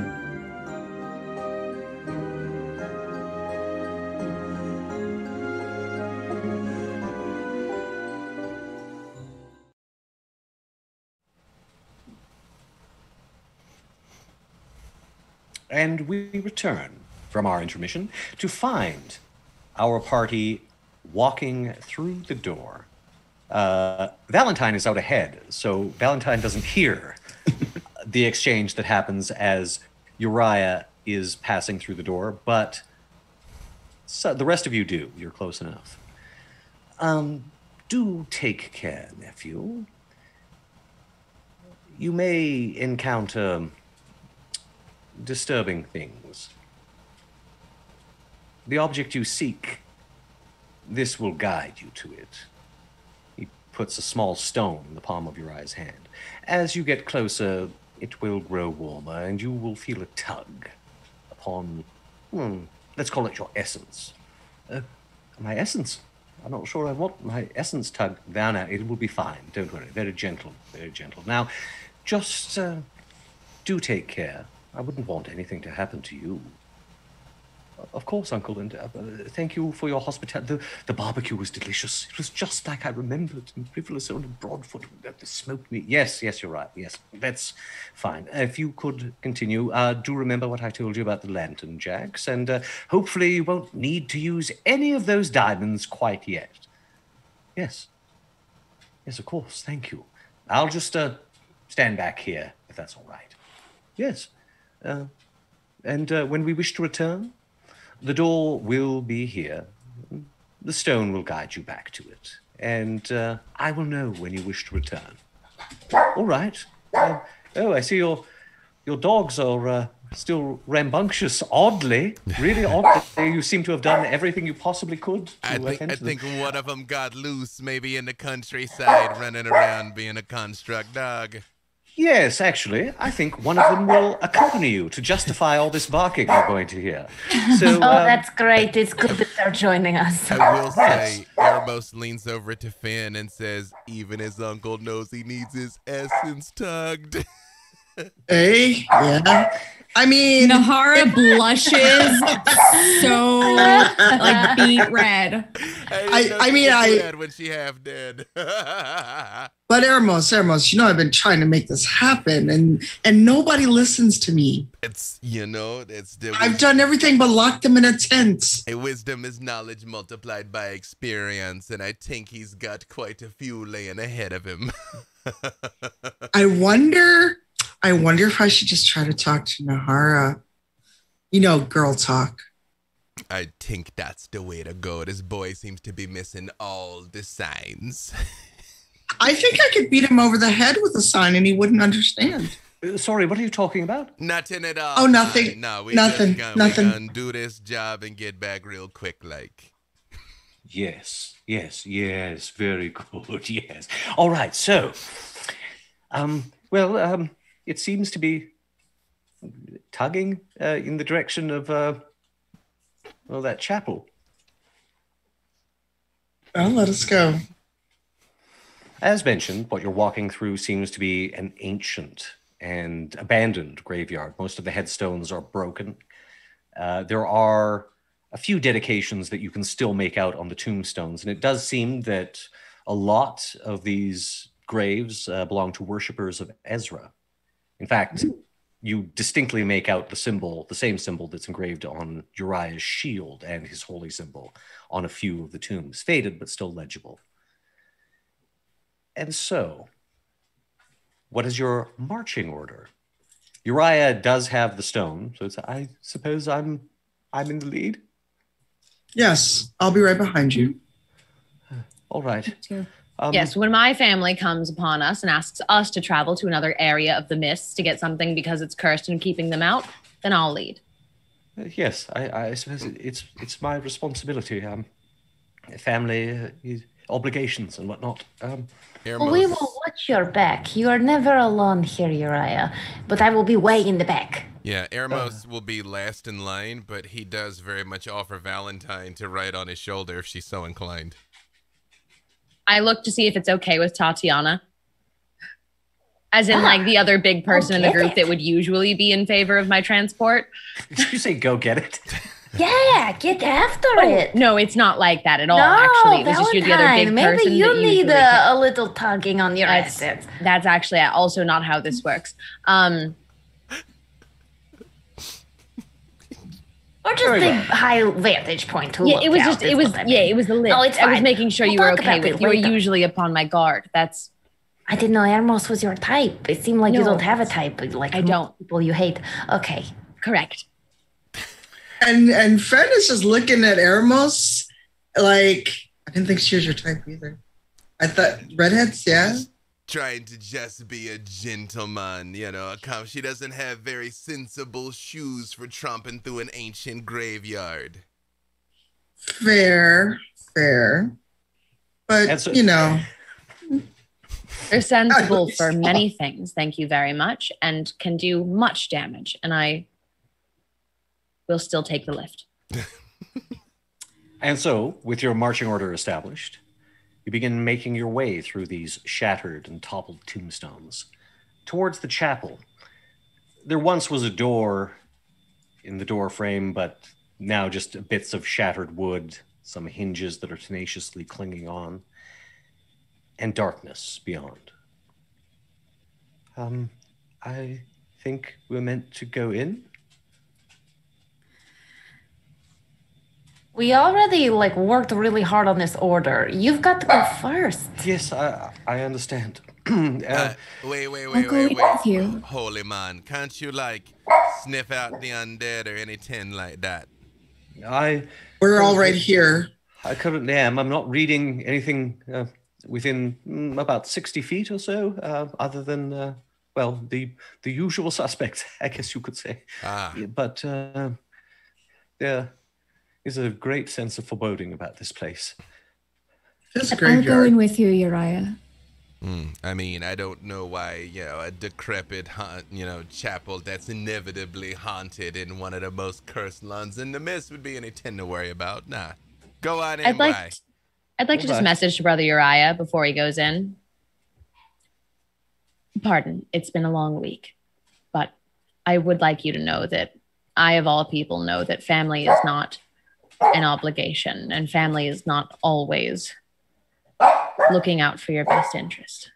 So, should this become of danger to you, it is not your responsibility. Yes, I understand, but I mean, he seemed very, well, I won't say forthright, but willing to help and to offer information. I need to know what that toe thing is about, if he can help. And he is my uncle. Yes, but that information is useless to you if you die. Yes, I'll do my level best not to do that. And moreover, this is not worth it. He is not worth it, and you have no obligation due to blood. Thank you, Valentine. I think, yes, I can see. Who is inside with Uriah currently? I'm right behind him, and I think Nahara followed him. Yeah. Ermos would just go last, basically. Like, he's not going to dawdle. Once everybody goes in, he'll... I'm not gonna leave Uriah alone in this. Before he crosses the threshold, you see him casting the familiar wardings of his protection from evil spell as he calls upon Ezra. He also speaks a word, and his mace, the head of the mace, begins to glow with a fairly bright light as he shines it into the chapel. You see shattered pews, and make a perception roll, everyone. 15. Ooh, that's a 16. I'm glad for advantage on that. 13. That's a big old 6. Ermos is just trying not to hit his head on all the cobwebs in here. It's fair. Anyone who rolled higher than a 15 notices, as you're walking through these shattered pews and various debris, there are also some very well-gnawed bones. Can we tell if they're human or other? Yeah, with those perceptions, I'm going to say, yeah, you immediately recognize, oh, that used to be a bit of a femur.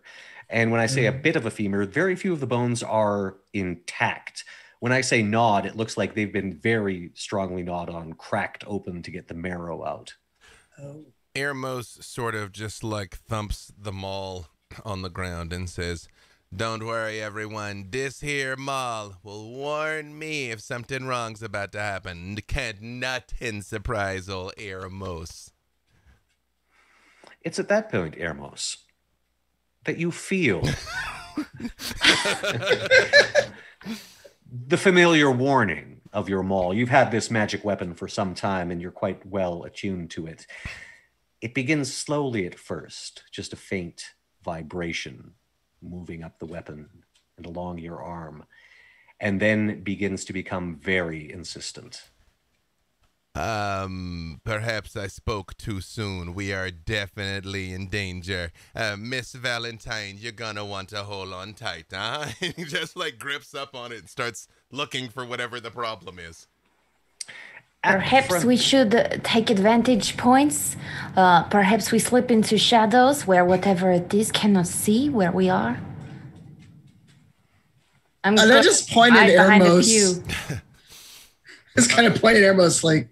I'm like, you can hide. It's all right. They gonna find me no matter what. All right. Now you've had a bit of a warning thanks to Ermos. So I'm going to let everybody take an action before we have you roll initiative. What are your pre-initiative actions going to be? Oh boy. If I know I'm going into initiative, I'm taking on Form of Dread. If this Mage is armor.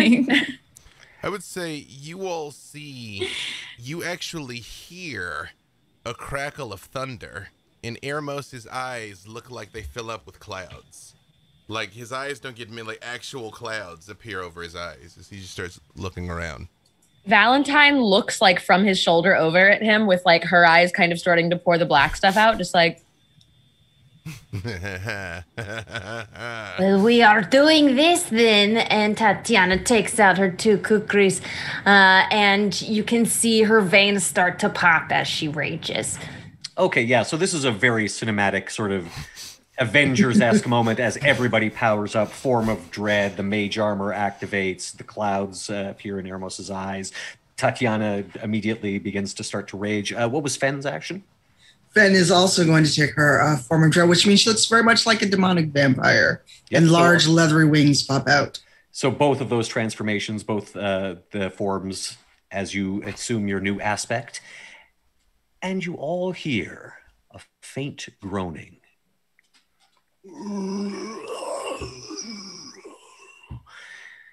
And what sounds like a dry slapping sound of flesh upon stone.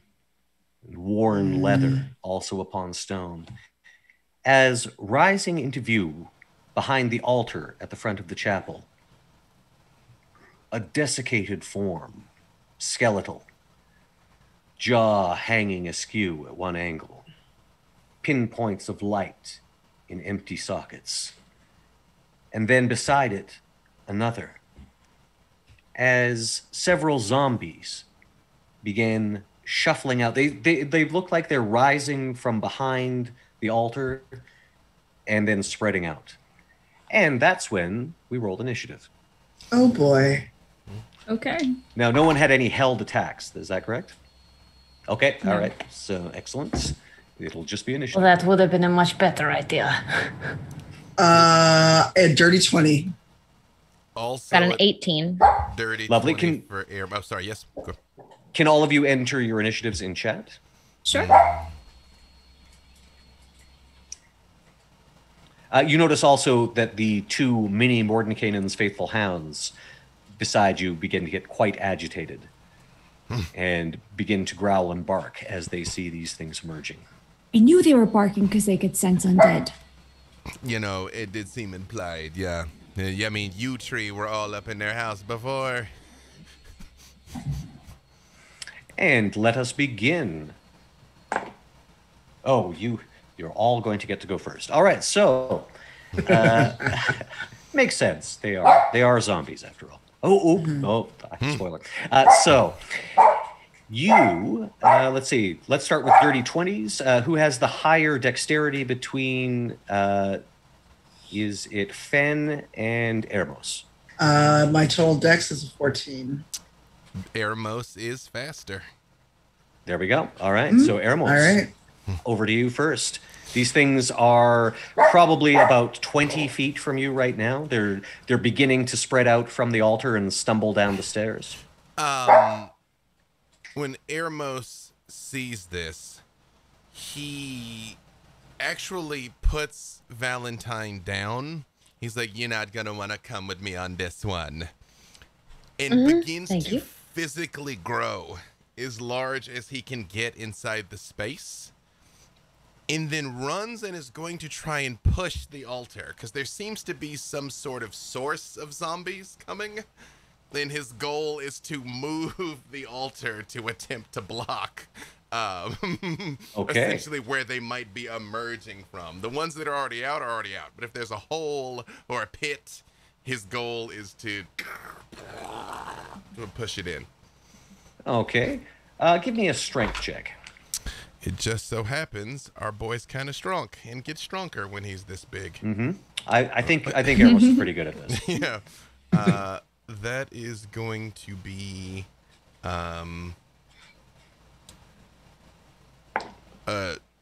26. Yeah, Ermos charges forward, closing the 20 feet very quickly, and just sort of drops at the last moment and shoulder checks the altar.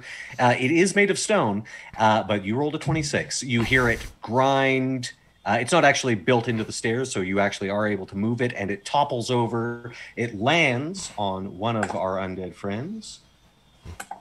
And it's sort of simultaneously squashed and pinned. You can tell that landing on it, you hear the crunching of bone, you smell organs that were inside bursting, releasing their foul stench. Although it's mostly, this guy's pretty dry, so it's not too bad.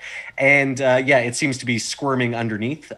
You also, as you sort of shoulder check it and you kind of, from your new vantage point, you can see that, yes, there was essentially a set of stairs underneath the altar and these things were coming up it. So it is currently blocked, and there is one zombie sort of pressed Evil Dead 2 style, like at the cellar door. So it's kind of sticking out. You do have 4 zombies out in the open that you must deal with.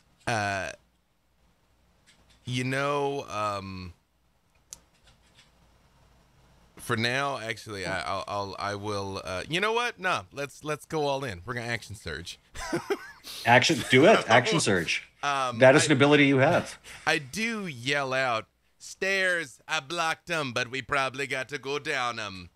Tatiana, watch this, and you see he starts to ripple, and veins start to come out all over his skin as you almost hear like a stretching sound of him like rippling. And just gonna take 2 swings with the maul. The lowest is a 17. Is that enough? Okay. You both attacks hit. Which zombie are you targeting? The one that's currently pinned on the ground, or it's not dead yet? One that is up and loose. Very well. What's your total damage from those 2 attacks? Well, the first hit is just 14. If it's still up, he'll hit it a second time. But if it's not up, oh, sorry. Actually, hang on. It's actually 20 on the first swing. With your first swing, that was one of the zombies with the dislocated jaw. You knock the jaw clean off, along with like a lot of its teeth. Its head sort of spins at a very painful looking angle, if it could feel pain, on its neck, and its body spasms, but it is still standing, technically. Then it gets the second swing as well. Just like with the first crack, he's like, give me a longer afternoon than I thought then. And for the second one is, I'm doing a mix of digital and real, unfortunately. 18 in the second 18 swing. Damage? Yeah. Okay, so the first swing took the jaw off. You come down with an overhang swing for the second one, and it looks like you just knocked the zombie into the ground, but what you did was flatten it completely. Its rib cage gets knocked down through its pelvis. Its legs snap under it. It collapses like an accordion. It is an ex-zombie.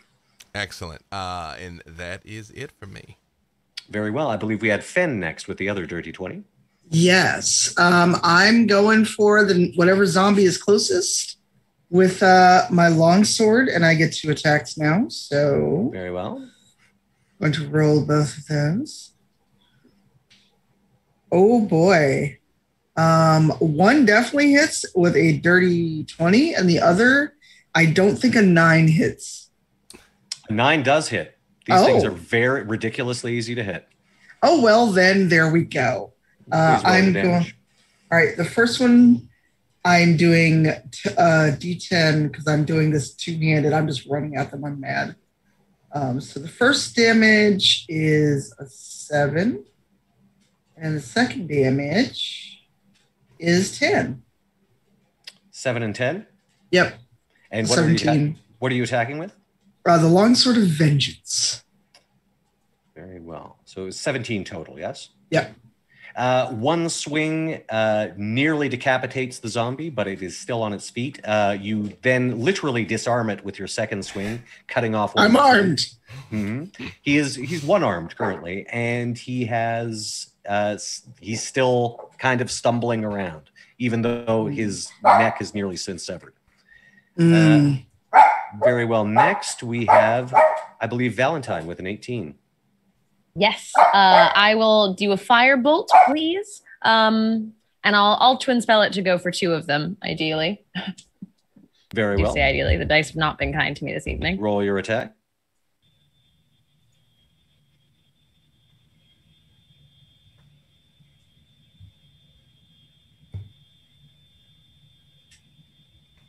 Well, I muted myself. I thought I unmuted myself. And when I pressed the button, I was muting myself. I'm doing great tonight. The first one was a 15 to hit. The second one was a nat 20. And you couldn't hear the squeal.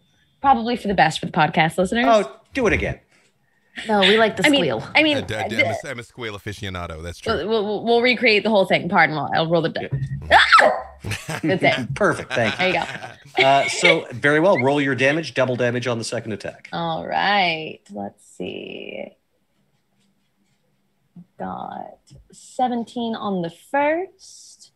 17 points of damage. Great. Yes. And then 9 doubled on the second. So 16. 18. Both of your firebolts fly into this thing's chest cavity, and you saw your little jack-o'-lantern friend earlier. It's a similar effect. It just sort of glows from within. You can see its eye sockets and mouth, and even the rib cage just glow, and it collapses into a burning heap. What the hell? We just got here. That is your bonus action, that comment. That's all for me. Thank you. Very good. And next I believe we have Nahara with the 12. Right. And we have 2 zombies left, correct? Yes, there are 2 currently up. You can hear moaning from underneath the stone altar that Eremos has toppled. Okay, so I'm going to hit each of them with an Eldritch Blast. So for the first one, it is a 21 to hit. Mordenkainen's faithful hounds are, of course, kicking up quite a racket. They don't seem to be doing anything combat effective. They're just sort of running around and barking. It's probably the variant spell that he's used. Yeah. It's like, yes, we know there's undead dogs. You're going to do anything other than just yap your heads off. There's just so many bones around now that they're just like really excited. So it's a 21 to hit. And that is 12 points of damage. However, they also have to make a wisdom save because of the form of dread for the first zombie. Very well. Wisdom save. Is this a fear effect? Mm-hmm. Oh, interestingly. I'm remembering something from an older edition. No, they could be susceptible to this. And what is your difficulty? 14. 14. The first zombie does not. They're both making the save. That's correct. No, it's because it's whenever they're hit. So I hit one of them, so only one of them makes. Okay, so he's made his save, but what was your roll to hit? It was a 21 to hit. Oh, that certainly hits. Yeah, so that was 12 points of damage for that first one, and then the second one is a 17 to hit. That hits. And then is 11 points of damage, and he has to also make a wisdom save. So I'd rolled that save before, so we made it. What was your total damage on that? Oh, it was for 2 different zombies. So okay. Yeah, one was 12 and one was 11, I believe. Okay, both zombies take those eldritch blasts, but the rotted flesh of their bodies seems to absorb it as they continue forward. They are knocked back by the force of it, but they don't seem to be suffering pain. They are damaged, though. Okay. Very well. Tatiana, I believe you are next with a 7. I was too busy looking down at my veins as they turned bigger and bluer and ripple all along my body, especially the bulging vein in my forehead, illuminating my scars. As I run to the nearest zombie and I stab it with my kukri in a slashing motion, in fact. Very well. Roll your attack. It is terrible. Perhaps I should have leveled up to 5th level barbarian so I could try again. Wait. Eremos, with the clouds in his eyes, has foreseen that this would happen to you, Tatiana, and you gain advantage on that attack. What had you rolled, by the way? 12. Oh, the 12 hits. I forgot. I rolled a 6 in, and then I forgot that they were so squishy. Then never mind. Just kidding. Eremos just saw that you didn't realize you got him after all, child. He starts reaching towards me, and I stare at him with my blue shot eyes. Very well. So that 12 did hit. Did you get only one attack? I do, because I didn't take 5th level barbarian. Oh, that's right. Yes, you branched out. Very well. So that roll your damage for that attack. And you are raging, correct? Oh, we are raging, so we'll get +2.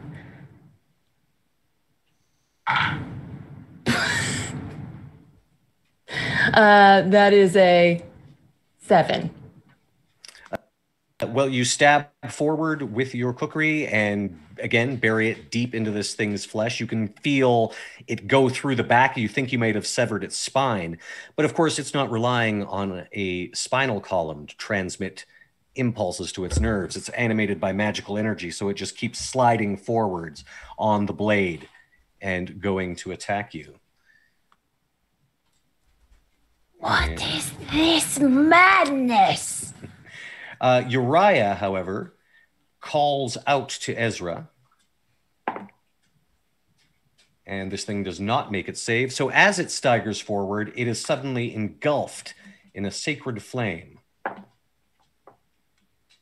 And it's barely holding together. It's now wreathed in divine flames, but it's moving its way towards the hilt of the weapon to attack you. Okay, and now over to our 2 remaining zombies. This one attacking Tatiana. What is your armor class, Tatiana? 16. Yeah, it does reach forward and completely ineffectually sort of flails against you. What sort of armor are you wearing? None. My skin is all the armor that I need, and I look down at its puny efforts and am disgusted. Yeah, it's like this. It's like, it's walked forward on the blade and it's just like... It's just not getting through all your brawn. Okay, we have got one more. Who's engaged in combat? So that would be Fen and Ermos. Yeah, Ermos, okay, Ermos kind of ran into the middle of them, yeah. So. Ermos, you seem the most likely target. And not with that, I assume your armor class is better than a 5. Correct. Yeah. I think it gets a plus. Yeah, it's not enough. It is also, it actually just whiffs. It tries to swing at you and you don't even have to move. It just really aimed poorly. All right. That is back to the top. Ermos is going to try and squish the thing with rolling awfully, but apparently awful's gonna get it done with a 10 a 10 and a 17, but the 10 will get it done, right? Yep. All right, well, let me just roll all of this at once then here. That is going to be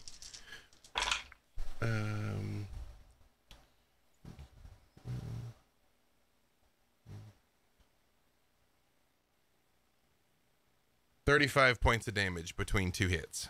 You obliterate it. Sorry, which one were you attacking, by the way? The one it's the same result either way, but with 35 points of damage. But which one? The one that whiffed at you, or the one that's on the end of Tatiana's blade? The one that whiffed at me, because a gentleman would not rob the lady the thrill of her own kill. That's right. So yeah, this thing sort of swung at you. You just barely stepped back and brought your hammer down on it, and again, dust, bones, bits of decayed flesh. That's the only way you make sure they don't get up again. And we go to Fen, who was our other dirty 20. Yes, I'm going for the one that's left standing. So did Eremos kill the one that I kind of almost took out, or was that a different one? They've both taken damage. I think you'd hit the one that is now currently impaled on Tatiana's blade. It does not look in good shape. It's rough. It's looking rough. So there's no zombies on the ground for me to attack, are there? Not on the ground. There's one, there are zombies on the ground, but they are destroyed. There is the one that's sort of jerking on the end of Tatiana's blade and kind of going like that, trying to hurt her and unsuccessfully. The one trapped under the altar that is still You can see basically, part of its arm. It's kind of pinned so it can't effectively attack, and its head is kind of squashed, and one eyeball is sticking out a little further than the other. Oh, that's no fun. I feel so bad because it's not sporting of me, but I'm just going to kick it in the head. It's prone. It can't really do anything. Sure. Roll an unarmed attack. Oh, dear. I'm gonna do one attack to see if I take it out because I don't feel like it's got much left. It's an 11. That still hits it, right? It still hits it, and it's also it's trapped. You have a severe bonus to hit. Oh my god! It's my bludgeoning. I do the 2. I only have like a 2 for bludgeoning. I don't know if that means just I always get 2 for bludgeoning. Yeah, because you're basically doing 1 point plus your strength bonus. So 2 points. You kick it in the head. It does make zombie sounds like the eyeball that was bulging out from the force of your kick. It actually goes flying across the room. Is it done though? It still seems to be moving around. You figure it would be very easy to finish it with like just sticking your sword into it. Oh, I'm gonna do that because now I'm just annoyed. There I didn't take it out. Roll another attack. Oh my god, that's overkill. That was like 18. Yeah, you definitely, basically in through the socket that eyeball just popped out of, you just sort of insert your blade, and let's see what you do for damage. I only get 2. Oh no, that's right. I'm using my blade, so only a 4 though.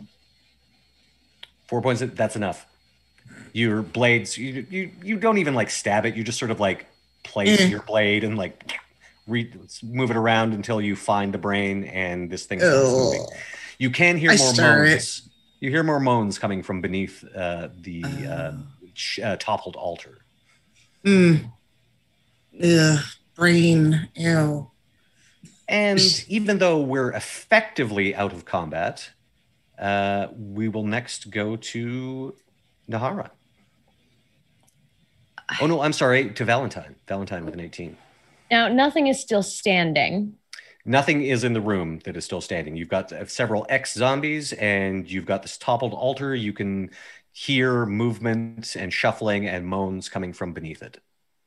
Yeah, then I would just like to kind of step towards the altar and kind of like listen to see if it just sounds like more of the same, or if there is potentially a larger real threat just beyond this. It said, it sounds like a bunch of the guys that you just took out. Just sounds like a horde of zombies on the other side. Is there another exit that I can see from the room, or is that the next place we would have to go? There's essentially the door that you came in through. There does seem to be what looks like essentially like a little alcove where, books and scrolls and things were kept, but it's pretty shallow. You think that this must be where you're going. If you look over to Uriah, he sort of looks at the stone and points down and nods. Great. Can you turn these so we don't have to do all this again? Yes. Perhaps if the altar was pulled away. Good girl. Yeah, you just say when, man. I pick the thing up and you do what you do. All right, very well. Right. So essentially, if anybody else who wants to hold at something, they can. Uriah is essentially on his turn going to hold his channel divinity. I'm going to hold a firebolt. I'm going to hold it. Anybody else? I'm just gonna be ready to strike because I am not strong enough to help with holding the altar. All right then. On the count of 3, 1, 2. I'm going to hold an 3, attack too. And you're muted, sir. Ermos, I'm going to say you succeed with this. You move this once, and now you're actually braced, so you manage to shove it to one side, and unsurprisingly, you can see stairs landing down, or you can barely see stairs going down because it's filled with zombies. There look to be at least a half a dozen of them. As they begin, as soon as it's gone, there's no pause. They just start shuffling upwards. Uriah sends off his held channel divinity, and they will have to make saves. And his difficulty has increased recently. And, okay. Uriah calls out to Ezra. Ezra, send these wretches back to their graves that they may rest! And presents his holy symbol. Now, you've all seen Uriah turn undead before. Usually those that are affected run screaming. all 6 of these things suddenly stiffen and wordlessly scream and crumble to dust.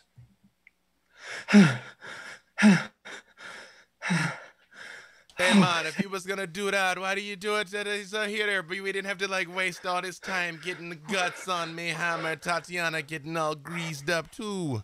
Well, I can only do it once in a given span, and I wasn't even sure if that would work. I recently connected with a deeper understanding of the scriptures, Ezra's texts, and I thought it possible to destroy them rather than merely repel them, and it seems to have worked. I don't think I could have done it to something more powerful, but yes, for these poor souls. Very impressive. Very, very cool what you did. It was incredible. Are they all gone? It wasn't me. I am but a vessel of Ezra's grace, and I am honored to be so. Now then, I suppose the only way to go is down, yes? Yeah. It would appear. Ready. Very well. Right. All right, I shall take the lead, I suppose. And so, lighting his way with his mace, which sadly I'm afraid interferes with the dark vision of some of you. Sounds like. You begin to descend the stairs. With the moans of the zombies quieted, it's very still and eerie. All of your boots, as they ring against the stone, seem to echo through the long and winding cavern. The stairs that you walked on seemed fairly well made, but as you move further, only 20 feet or so, mined stone, crafted by skilled hands, gives way to rough-hewn rock that looks as though it's been dug. Not with tools, but perhaps with talons? Yet it is wide enough even for Ermos to manage to squeeze through. He has to stoop slightly, but not enough to impede him.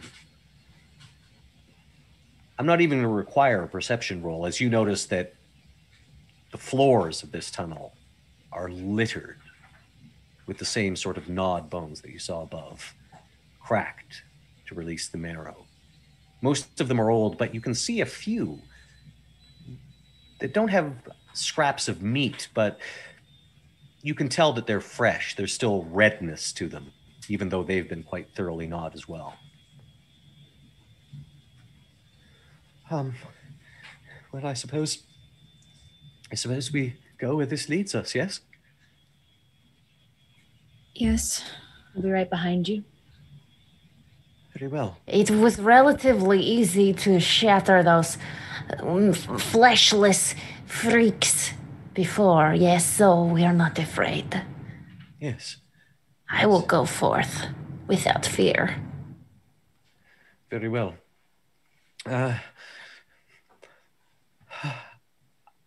Would anyone care for the blessing of Ezra upon them? It could be helpful. I mean, that wouldn't interfere with anything I'm of my kind. I'm not actually sure if theoretically it should protect you from the attacks of, well, undead, but also fiends, elementals, that sort of thing. I'm not sure what happens if I cast it on you and you fit one of those categories. I can't quite picture Ezra looking kindly upon us. Yes, perhaps best not to test that in the field. Emma, Yeah, I'm all right. I'm all right. I mean, yeah, sure, I take it. Why not? Very well. Tatiana, would you also?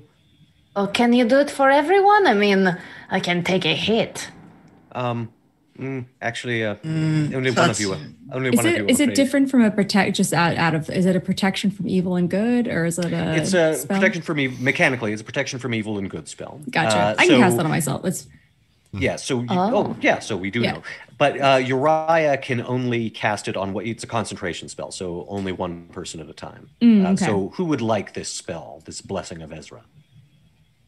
Ermos asked first. Keep Ermos safe. No, it'd be wrong of me to take away the blessings of Ezra from somebody as deserving as you, Mom. We are making this take too long. Bless me! Bless Very her. well. Ezra shall guide you through the mists and make your path safe. And there you are.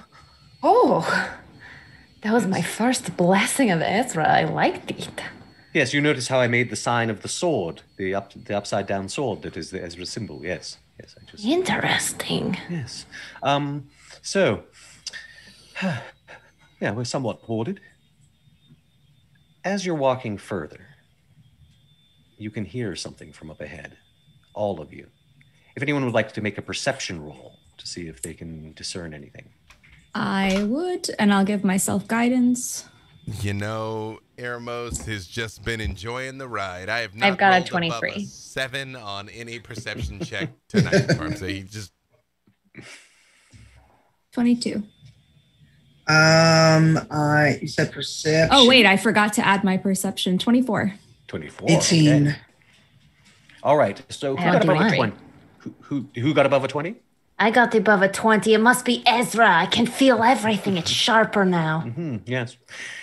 Well, those of you who did get above a 20, all of you can make out, it sounds as someone talking, perhaps singing. Those of you who rolled above a 20 can make out some lyrics. All alone the darkness, who will come to see? All alone in the darkness, who will visit me? Who will visit me? And then it repeats.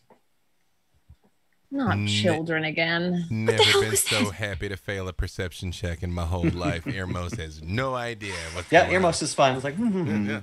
all he hears is the crunching of the bones underneath his massive feet. None of you will like Quick this. cuddle in. Yes, what? Any strange childlike voice singing all alone in the darkness is never a good sign. Who doing what now? Oh yeah, Uriah made that perception check as well. He's like, yes, I heard it. I heard. Oh God, it's so creepy. I wasn't going to tell them. Disturbing children up ahead. Yes. If that's indeed it. So you all heard it then? It's not just me. Mm-hmm. No, it's not just you this time. I heard something. All right, I suppose we be on our guard and we proceed. Yes. Yes, but Uriah, don't forget what happened the last time you heard a child trying to lure you. I know. That's what I was thinking of. That's exactly what I was thinking of. It's still Behind me. All right. Probably not a child. The feeling, the tug, I suppose, is coming from the same direction. So I think we can just follow that horrid voice. Great. Yes. As you walk down the corridor, you can see a light up ahead, small and flickering, but it's there.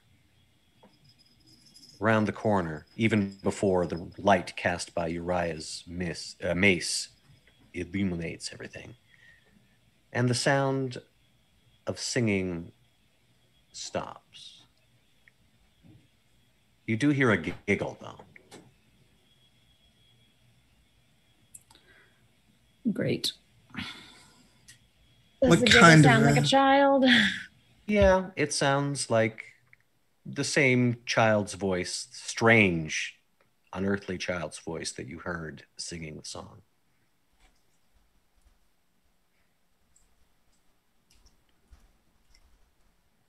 I guess I have Ezra's protection. I go first. Yes, I do as well. We should take the lead, Tatiana, you and I. This is the first. Okay, let's do this. And I want to. I guess I don't rage if we don't know if it's a child or not. So I'll just walk forward. As you enter this room, and Uriah beside you brings the light source, you see that this rough-hewn chamber is carpeted in bones. And some of these still have bits of flesh adhering to them, but they've all been thoroughly chewed on. At the far end of the room, you could see a hunched figure. Torn dress that might have been Darkonian fashion at one point, and a long braid hanging down the back. The hair, though, is filthy. It looks as though this hair might have been braided years ago and then left like that. And you can hear the sound of tearing flesh, slight vibration to this tiny figure's shoulders. Hello? Are you all right?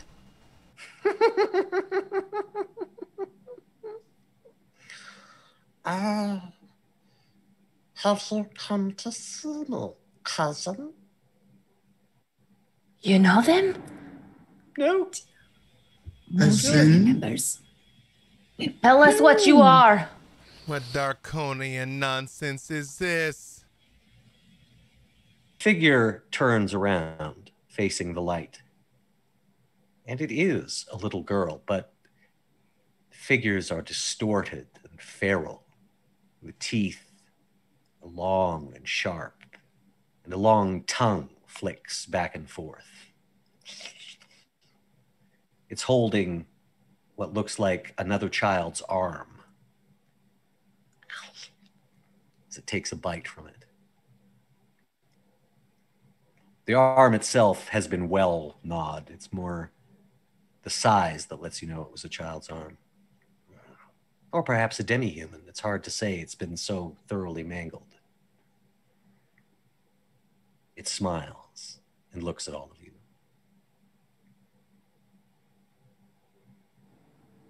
I run at it with my kukri and I rage.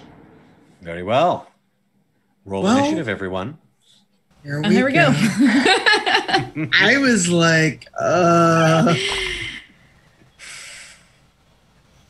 You know, actually, to save time, I'm going to keep you guys in your old initiative, if that's all right. okay. Yay, that's better than the one I just got. Oh, good. Okay. Also better than And- what I just got. But we have a new participant. Okay. All right. So dirty 20, please. I believe Ermos will go first. Do I have room to... Did I need to shrink to get down here? Two questions. One, did I need to shrink to get down here? Two, do I currently have room to grow again? I'm going to say no to the first. And so you essentially Okay, can yeah, fight okay. in the current size you are. Perfect. If I didn't need to shrink, I don't need to do it again. He is just going to look at this thing and just be like, Brother Uriah, sorry to cut your reunion short. I don't know this person, this thing. It seems to know you. The lowest I got was a 21. They both hit. Then yeah, he's gonna squash on this thing. Let's see here. That'll be 10,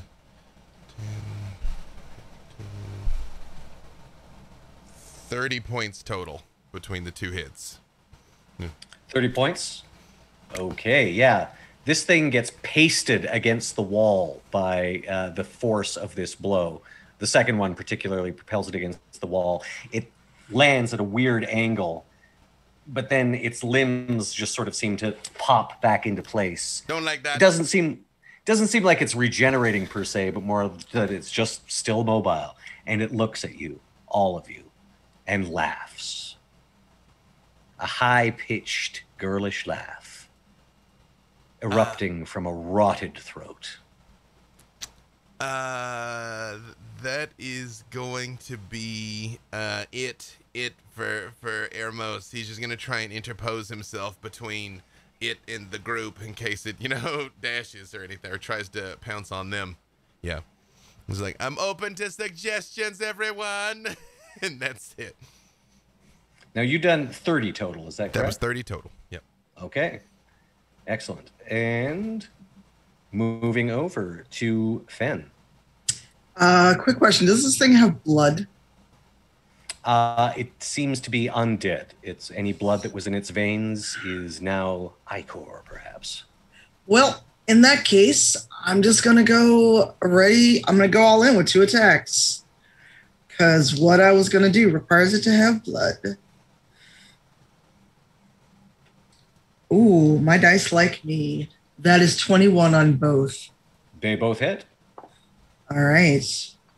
D10s, where are you? There's only a D10. It's not handy. All right. So first attack is a 10. The other is a whopping 3. So 3. 13 damage. Okay. 3. Again, the blades cut in. As you suspected, this thing does not have blood because what spatters against the wall and stains your weapons is certainly not the sort of thing Fen would want to drink. All right. Over to Valentine, 18. All right. You know what? I am going to I'm gonna go for another firebolt for now. And I'm gonna shoot that in its direction, just a single one. I swear on everything that is undead, that's another nat 20. Very good. Roll your damage. My metal dice are being kind to me tonight. This is what happens when I bring my physical dice back. All right. Let's see. That's 2 D10. Perfect. 7. That is a total of 20 points of damage. 20. Okay. Yeah. So this tiny form has absorbed a massive amount of punishment, both physical and magical, but it still seems to be going. Does it seem like it reacts to the damage even at all, or is it just like taking it like a champ? Kind of taking it like a champ. It hasn't stopped giggling since this began, but you can see there that its body is being damaged. It's just holding together tenaciously. All right. As a bonus action, can I try and use telepathic speech to talk to it? Sure. Okay. Yeah, I'll let you. At least try. I'll try to tap in and just say, "What are you?" I have been lost for so long. Have you come to play? Have you come to play? Yes. It does have a mind. It has a mind, and it's intelligent. All right. Well, in doing so, I say yes to it. See what happens. Out loud, its head just sort of like snaps towards you, and its eyes open even wider, and it says out loud, "God." And that's my action. Very well. Over to... Oh, I'm sorry. Now it gets to go. So let's see. It is engaged with Ermos and Fen. Fen? Yes. It is going... Oh, I'm sorry. I've forgotten one thing. Could both Ermos and Fen make a Constitution saving throw, please? Oh, great. Dirty 20. A whopping 6. Fen. Yes. That I mentioned how its blood was very distasteful. You clocked that. At the same time, from its open wounds, a horrific stench hit your nostrils. And perhaps expecting to smell blood, you were not prepared for this. You are essentially considered poisoned until the start of your next turn. Oh, great. And I don't have anything else. Well, great. Fen staggers back and she's just almost curls in on herself. It's terrible smell. Very well. So now it gets its actual attack. And I'm sorry, that should have happened as soon as you got very close to it. But yeah. And Fen, it's going to take advantage of your situation. Great. What is your armor class? 15. 15? I'm afraid that is a hit. Oh, well. When it goes to hit Finn, you see Ermos holds his hand up and a small shield appears around her. It's like, no, not today. And it has to re-roll and take the second roll. Okay, if very the well. second roll's a hit, it's still a hit, but it has to re-roll. The second hit is a better hit. Thanks, Elmos. Thanks. So, yeah, it's still going to have the same effect. And so its first attack is a bite. Great. Oh, but I get a reaction. No, I don't. Oh, never mind. Sorry, you take a total of 14 points of piercing damage from this bite. Ow. Yes. And it also attacks with its claws. Oh, dear. What is your armor class again? 15. Yeah, it makes it. Ermos, can you pull that trick again or no? Cannot. Okay. Both Only of these one reaction. claws will hit. 8. So that is a total of 11 points of slashing damage. Oh dear. And Fen, if you could please make make a Constitution saving throw. Oh boy, another one? Mm-hmm. 18. For a moment, you felt your limbs begin to stiffen. But it's almost as if the nausea and stench actually allows you to just power through that because you're just so concerned about how the way your stomach is feeling. You are able to move freely. Now we are we're over to Nahara. All right. I am going to hit her with a witch bolt. She's within 30 feet. Yeah, it's a smaller. Okay. I hope lightning damage does something because it's a nat 20, 26 total. Okay, so double damage. I hope lightning does something too. Oh, and then she'll have to do a wisdom saving throw. Let's see. Sorry, I got to math for a second. 14. Okay, and what's the damage? 38 points of lightning damage. The electricity arcs out from your hands as you channel this magical energy, calling upon the power of your patron to do so. And as the spell erupts, you hear a whisper in your ear. Good, my dear. Very good. As this thing is knocked back against the wall, you can see a large glowing hole in its chest as the edges of its ribs are burning. It stumbles forward and looks at all of you, looks over at Uriah, and says, Did great uncle send you? And collapses forward.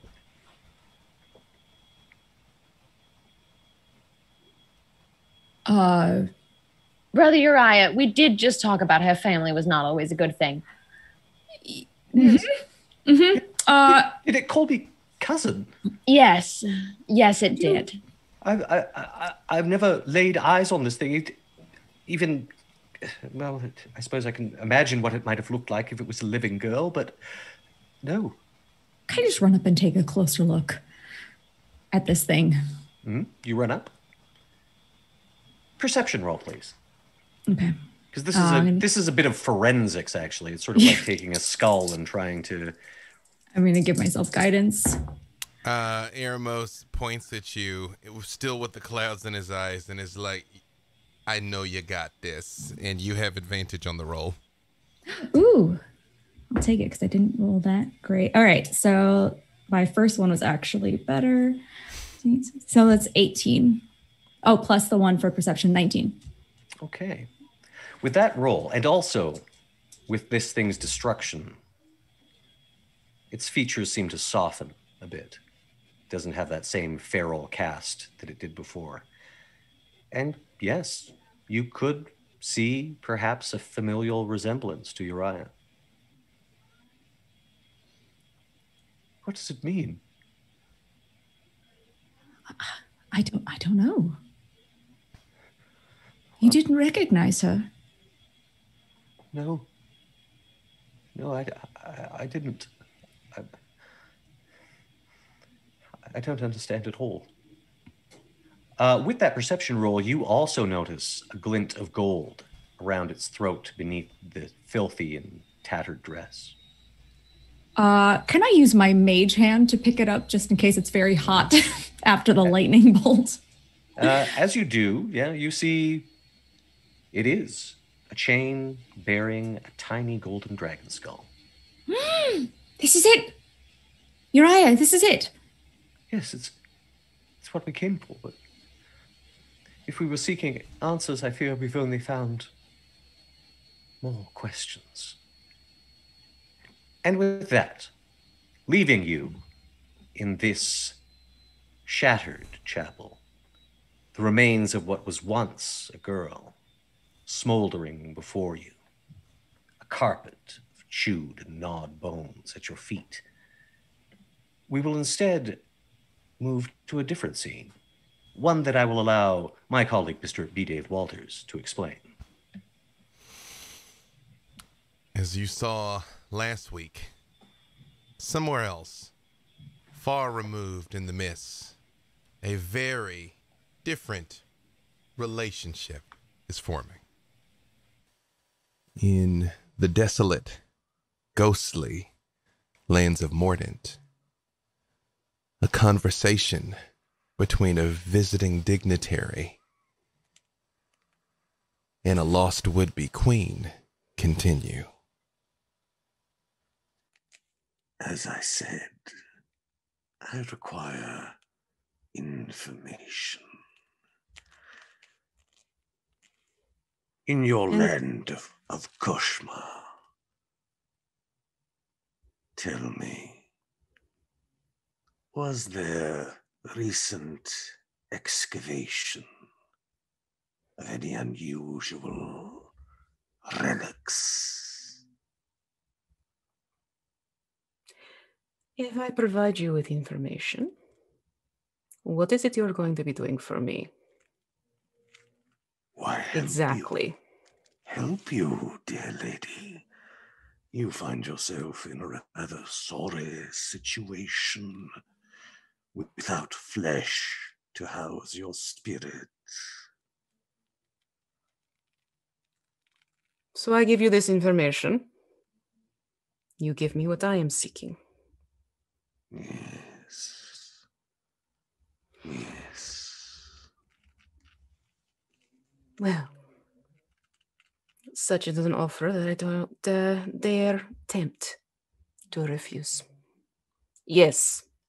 Yes, of course there was excavation happening at Koshmar.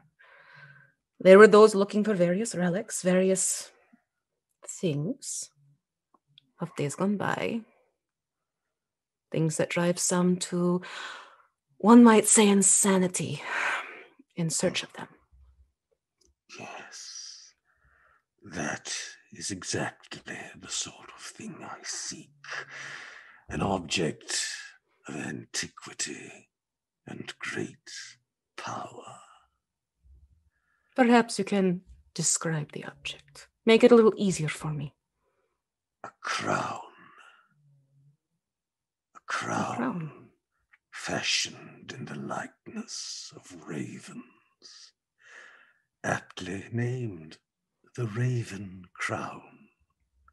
You would know it if you had seen it. Wouldn't I? It's rather striking. Rather intricate. Then you have seen it. You know of it. I was supposed to wear it. Were you? Well, apparently the fates had different ideas. Perhaps your fate has not yet been reached. Your ultimate fate. For I sense great potential.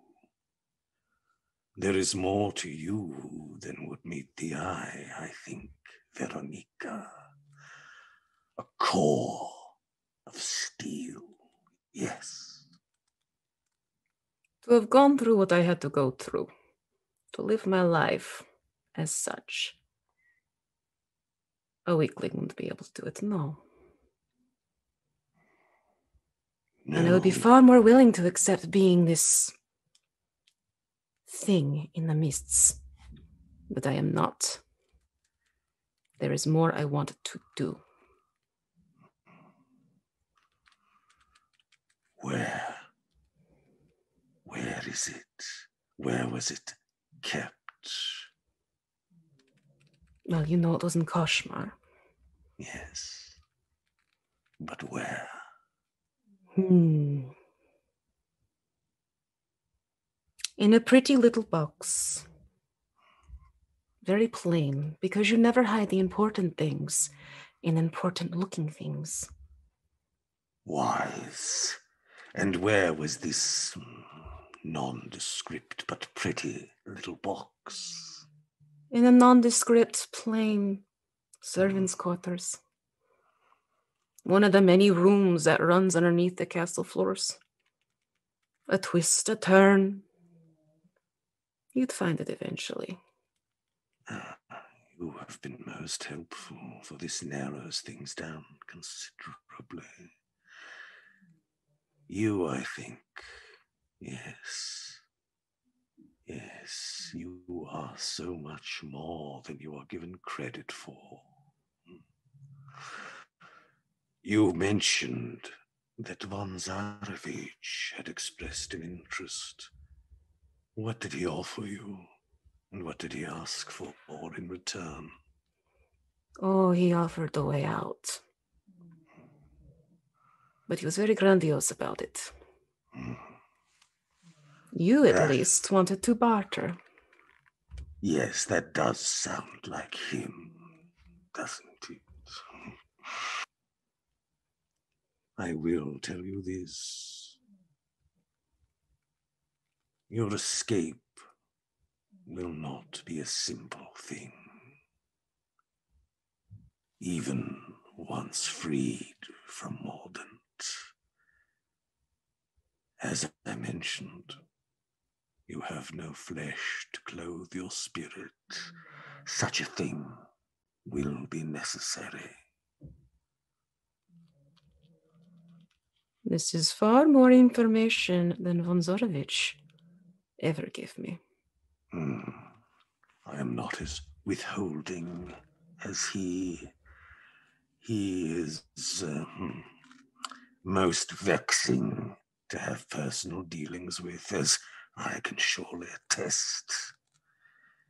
But you, I think, are far more reasonable and pleasant company. Well, I have been told that you get more flies with honey. I know the phrase, and it is true. As I say, your potential is remarkable. I wonder, might we consider ourselves allies? Well, discussions have at least opened. And here, having gained the knowledge of the potential resting place of the Raven Crown, and a hint of what will be required to restore Voronika to life, is a good place for us to stop.